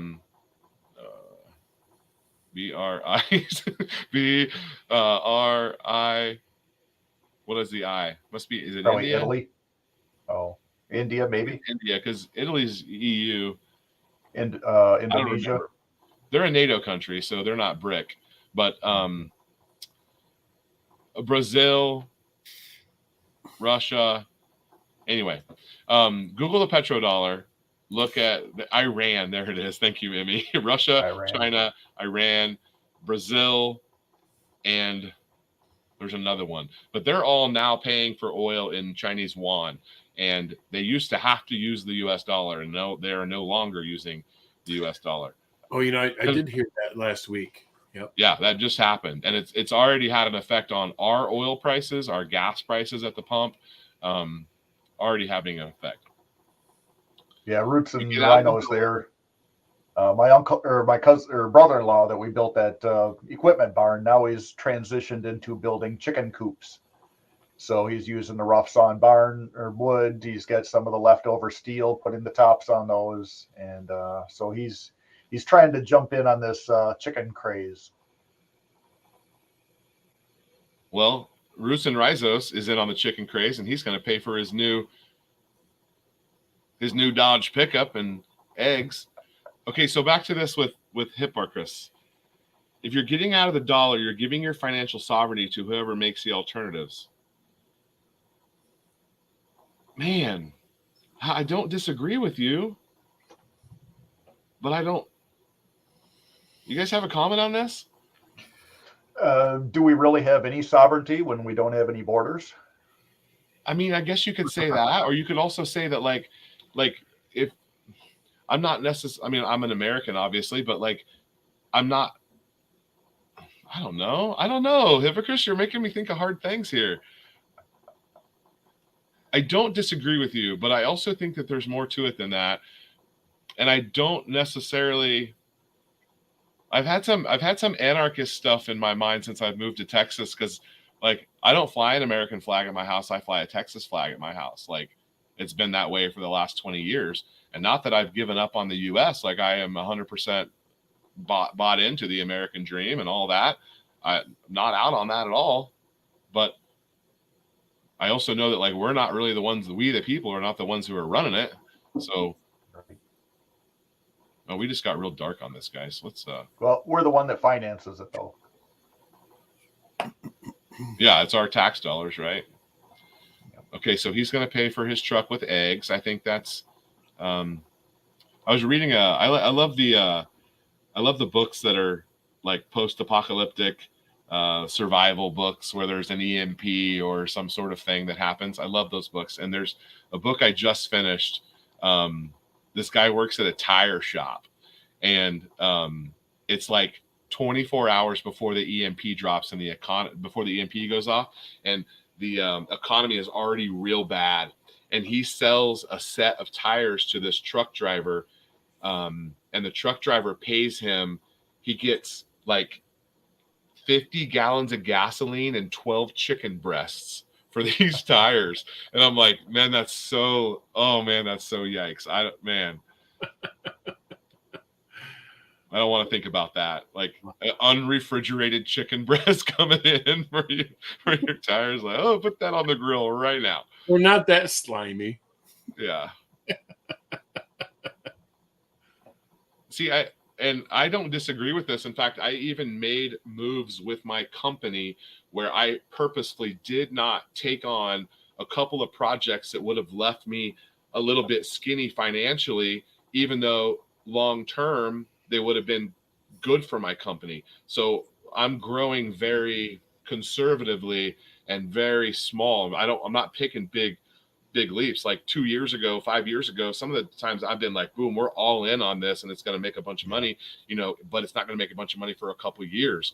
Right now, I'm not aggressively investing in my company, and thus that investment money from companies like me that's not being put out there, that's not good either. I mean, because you have business owners who are not taking financial risk to grow their company. That means you're growing or dying. So well, our organization, we build infrastructure. We build water plants, wastewater plants, and these things are 2-3 years out in the planning, and they're 2-3 years out in the construction. So right. Now you get the ball in motion where you've got a set schedule, you've got set equipment, you've got set timelines, especially dealing with municipality, with water, wastewater. You can't just shut off the spigot and expect your customers to just wait until you're ready and your plant is built. So you've got to hit the ground running and moving. So getting equipment on time, getting the manpower to put things together. The company I work for, they try to cash flow everything and try not doing loans, but it's difficult when you're running multi-million-dollar bids and businesses, and you take 2 or 3 years to get paid. I definitely I have an understanding for some of the pressures that they're going through as that large of a building business operation and owners. And workers too. Again, I played service manager for about 3 or 4 years and ended up back in the field just out of necessity of there's not the skilled workers out there that we need. 50 plus years old and still climbing ladders and 60-pound relief valves carrying up them, and it's again 100 pounds of steam I get to go play with tomorrow morning. We need to make sure you're rested for that. It's second nature. So Emmy's correct. The dollar is still a major player around the world, and the sky is not falling yet. Agree. No. But I'll say that where we are right now is better than where I thought we were going to be right now in the spring of 23. I work at a place where we build tractor trailers on a skeleton crew. I'm doing more with less employees right now, not because I want to. I would love to have a couple people come help us out. I actually think I want to hire a CEO. I think I don't want to do that anymore. Can I hire a CEO and not completely go off the rails here? I think Bernie Madoff is paroled. He might be available. I don't know. What's it pay? Well, it depends on if Bernie's in charge of it or not. Can I do it virtually? Yeah, I just I don't know. I'm not doing the things that I want to do with my company. I'm doing all this other stuff. That's not what I want to do. I want to do the low end job. Oh, I hear you. All right. Yeah, Well, there's a lot to be be said for being the guy that carries the toolbox. that's kind of I have that's my game right there. I want to be the one on the ground talking to the people doing the thing. You know the deal. Yeah, my ideal dream job is driving the beer cart at a country club. You need bigger tits. I was gonna say, how short is your skirt? Well, no. I'm going to be the driver. You know, I will get eye candy to You're not the talent. entice the customers. Yeah.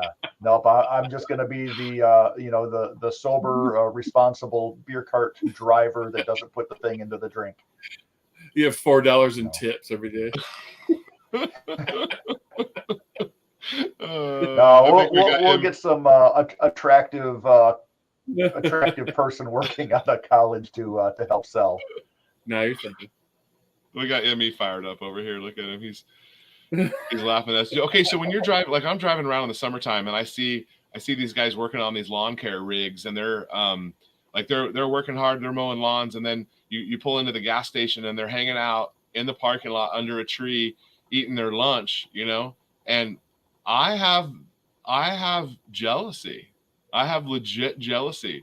I'm like, I would do that job. I would mow the grass and eat my lunch under a tree. I used to be that guy. I would do it. I did it when I was younger. I love that. Yeah. Like I have so much respect for that. Dug trenches for irrigation through clay and brick. Yeah. But you went home at night, didn't have a worry in the world. I know. Yeah. And meanwhile, I'm trying to figure out the next thing while I'm driving around in between the next stoplight, trying to invent the next thing so I can keep everything, keep all my plates spinning. Just keep them all going. A couple of them fall off. You got to pick a new one up. And well, the analogy that I came up with is imagine yourself sitting in the middle of a trampoline with balls of various sizes and various weights that you keep trying to push away from you so that they don't come to you. So right. Because they'll fall and then you don't have to worry about them again. But if you're in the middle of a trampoline, they're all coming to you, and it's all your responsibility to keep a hand on them and keep them moving. So that's kind of about the analogy I came up to when I was manager, is that you've got all of these things that are all gravitating towards you, and it's your responsibility to keep them moving and keep them in play. I think whack-a-mole is a better analogy. It pops up and you hit it and you go to the next one. Well, unless you've got a human resource department, and then there might be somebody filing against that. Yeah, exactly. It's not my employees I'm whacking. It's all the problems I'm whacking. I like my vendors, employees. Shipping. I was looking up some stuff. I have 4 of my 9 staff members. If you take my 4 longest, the shortest who's been with me is like 7 or 8 years. Wow. Yeah. Nice. I am the economy. Well, I don't know about that, ME, but thank you. We are not that big of a company. All right. Well, did we solve the world's problems tonight, guys? I think we figured out a few things. I think on the upside, we didn't make them any worse. maybe approaching, but not solving. True. All right. So you'll never guess where my wife is tonight. Michigan? 3, 2, at Cabela's. 1. She's at a Taylor Swift concert. Oh. Yeah. Me and MC both go, oh, at the same time. So her and her sister scored tickets. I was going to try to get extra tickets and flip them. That way I could like pay for her tickets, right? Like if I get 4 and they take 2 and I sell the others at a profit and then she goes for free. She wasn't into that. She wouldn't let me buy any extras because it's disrespectful. Which I whatever. I don't mind making money off of Taylor Swift though. I would have been totally fine with that. But anyway, the concert apparently just started like 45 minutes ago. So she's not even going to be home for like another 3 hours. The kids are already in bed. That's why I was like, you know what, MC, we should do a live stream tonight.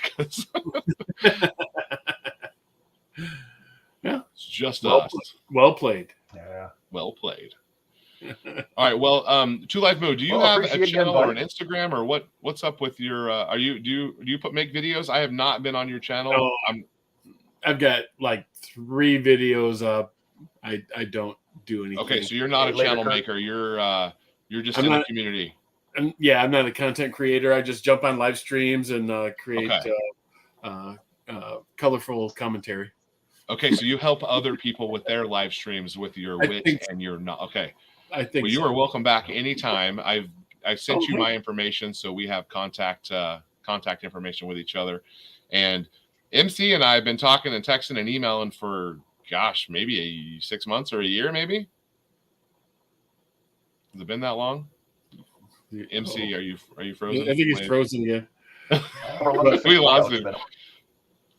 Well, we've been Oh, there he is. He's back. We've been talking and texting for a while, but and emailing, mostly about 86 blackout stuff. Yeah. But I'm glad you're able to come on.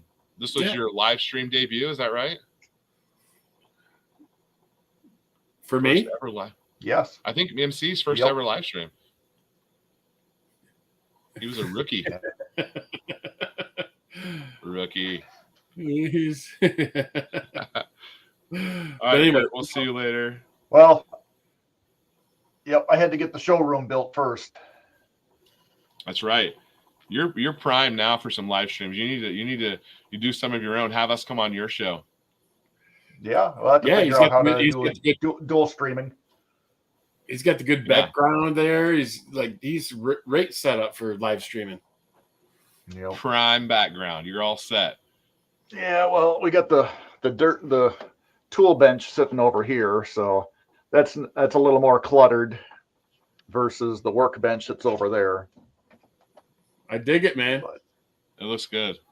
Do some live streams. It looks good. Yeah, I don't really know what I'm doing with the live streams. Like, I don't really know if they fit. Like, I don't know if they really fit my channel, or I have no idea. I just do them for fun.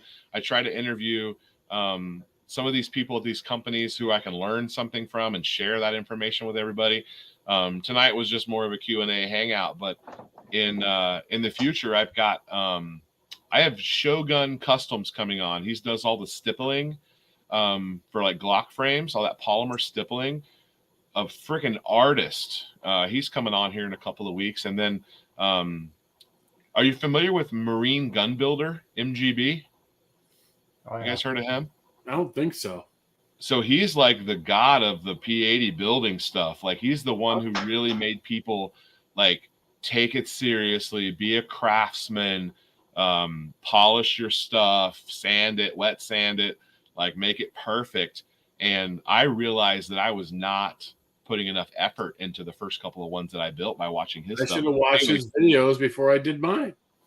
Yeah, so he's coming on here in a couple of weeks. Going to be on the live stream. Hope to learn a couple things from him. Nice. But we've had ballistic people on and ammo people on, and so is Sunday at 9:30? You going to be your time? No, just whenever I can fit it into their schedule and my schedule. I mean, it's baseball season for the little boy right now. I'm head coaching his team. Nice. I'm kind of over the big projects that I have with work, and I've got this like 2-month schedule here, and then it gets crazy again for me in June. June, July, August, I'm crazy again, and then it slows down again, and then gets busy again back in October, November, December. But I'm in a little lull right now, so there'll be a couple of more live streams. Just if there's not baseball practice, then we'll go. Yeah, he's the OG of P80 on YouTube, and all his stuff was taken down. He barely has a channel right now, but he's got this Freedom Crew University where he's got all these instructors in, and you can like pay to be a student and take the classes. So his YouTube channel has mostly promotional stuff on it right now for his Freedom University, but good dude, obviously a veteran, and really inspirational to help people do better work, be a craftsman. Nice. But that's a lot of it is being able to pass those skills and those trades along. Yeah. As creators, and especially on this platform, we're a little bit limited on what we can actually do and what we can show. Did you like my screen So where you that's why can't I've show? got this. Dude, I totally copied you. Did you see what I did in that last one? Where I flashed to the music where it said, "Hey, you can't see this part of the video." I totally copied that from you. Yep, I seen that. That was clever. Yeah. So, Like, you but can't see this part. I watch different YouTube creators, and rather than stopping and editing and pausing the video, it's just we'll drive point home. You can't see this, and we're gonna keep on rolling with the camera, and then maybe they'll catch on. Yeah. When my daughter's ready to build her Eaglerun23, what's YouTube gonna think if her and I build that together on a video? I think that might be a Rumble only. That might be a Rumble exclusive right there. Wait, so how old is your daughter now? She's 10. Okay, my daughter was maybe 12 when we built our first AR. So she built the Grindle with me a couple months ago. Nice. I'm like, don't let this spring fall out. Yeah. And I made my own tool for the back pin. Oh, the one under the plate For the safety pin.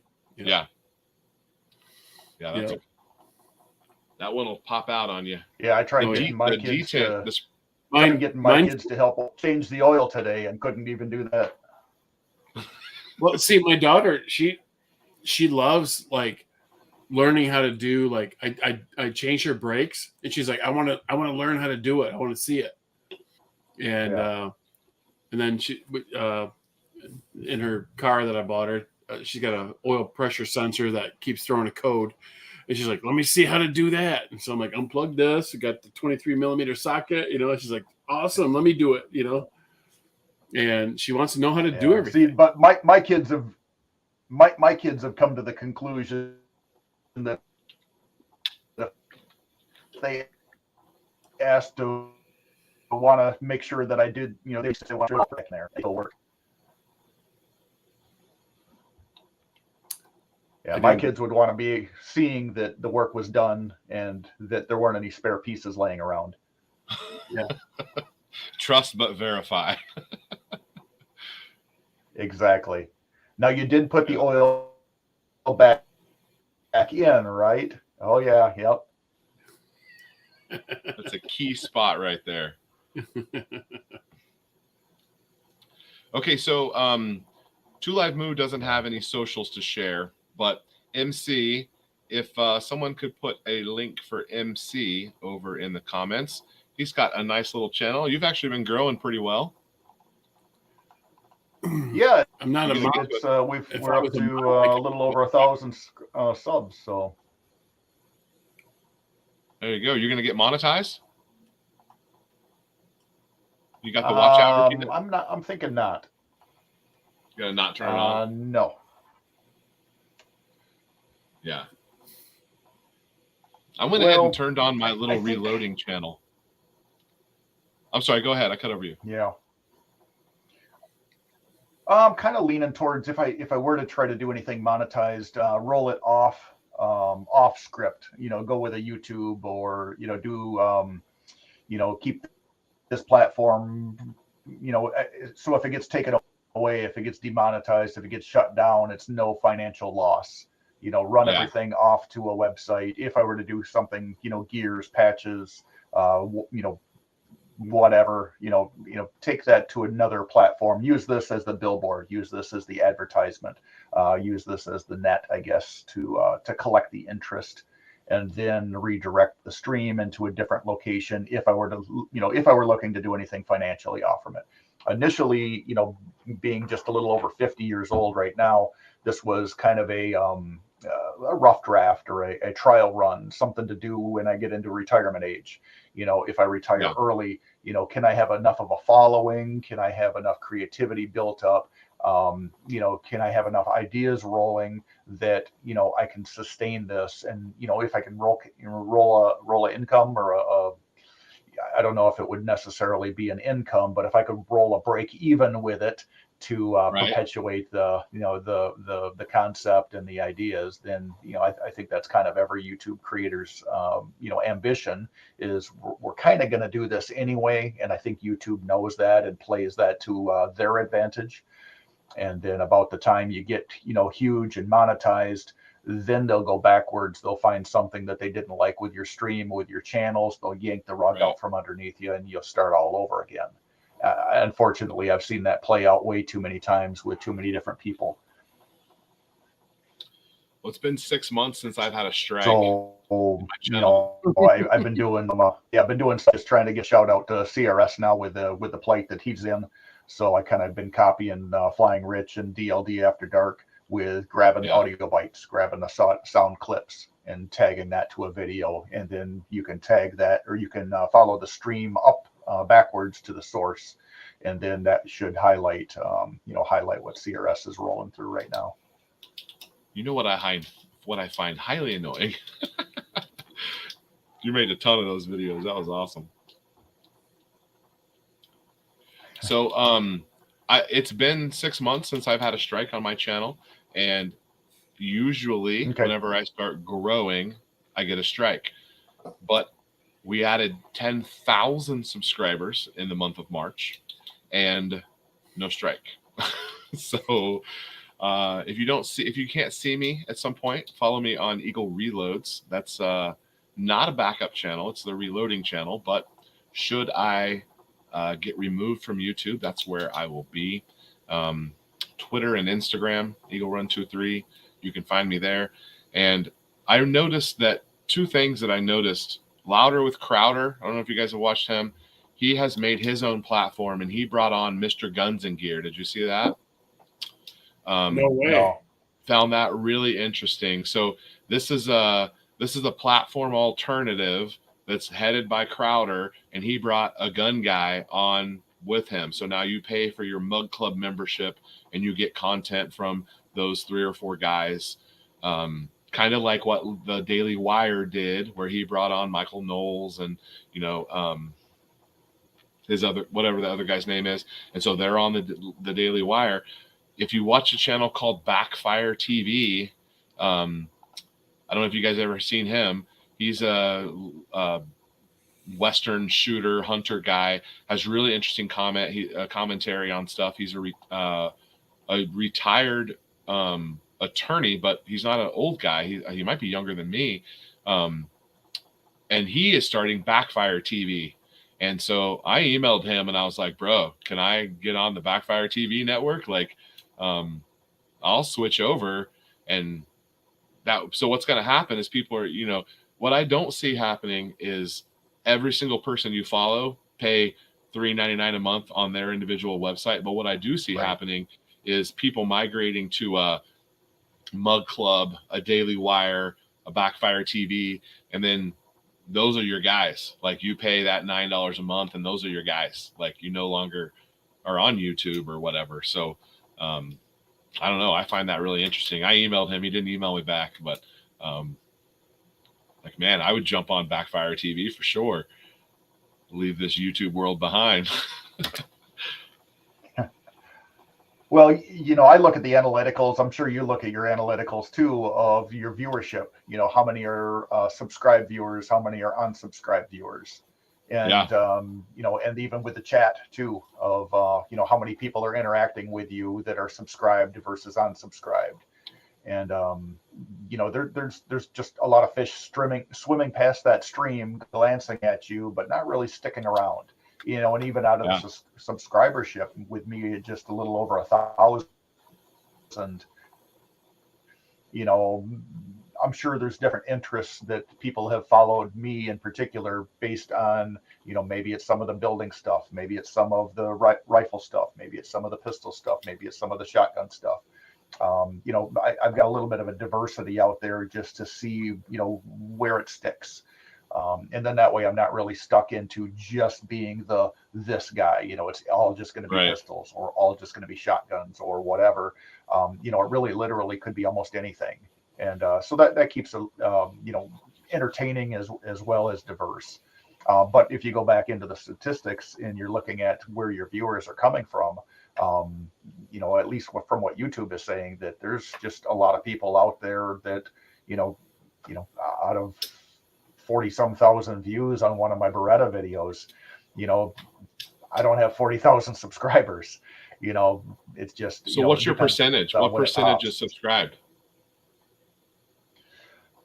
Well, I'm not sure on that. I know the percentage of views are still a little under 60% for the amount that have the potential to view. So I'm going to give you a crazy let's number. see. 99% of my views are unsubscribed. 99%. And it's been like that for years. It's been as low as Right. like 94, 96, but it's at 99% of my views are unsubscribed. Which it doesn't matter. I don't care, but well, yeah, same here. And so what I'm trying this week is I'm taking some of the videos, mostly the help CRS type stuff, these little shorts, 30, 45-second type stuff, and I'm recycling them. So I've taken the one that's already gotten, 2,000 or 2,000 or 2,500 views, and then I scheduled that out to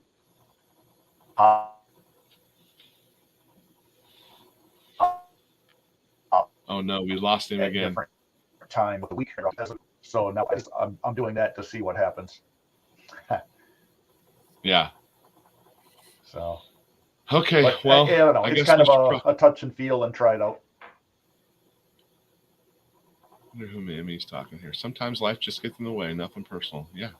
Oh, for sure. All right. Well, I guess we can sign off here. Thank you guys for hanging out. Thank you for being a part of it.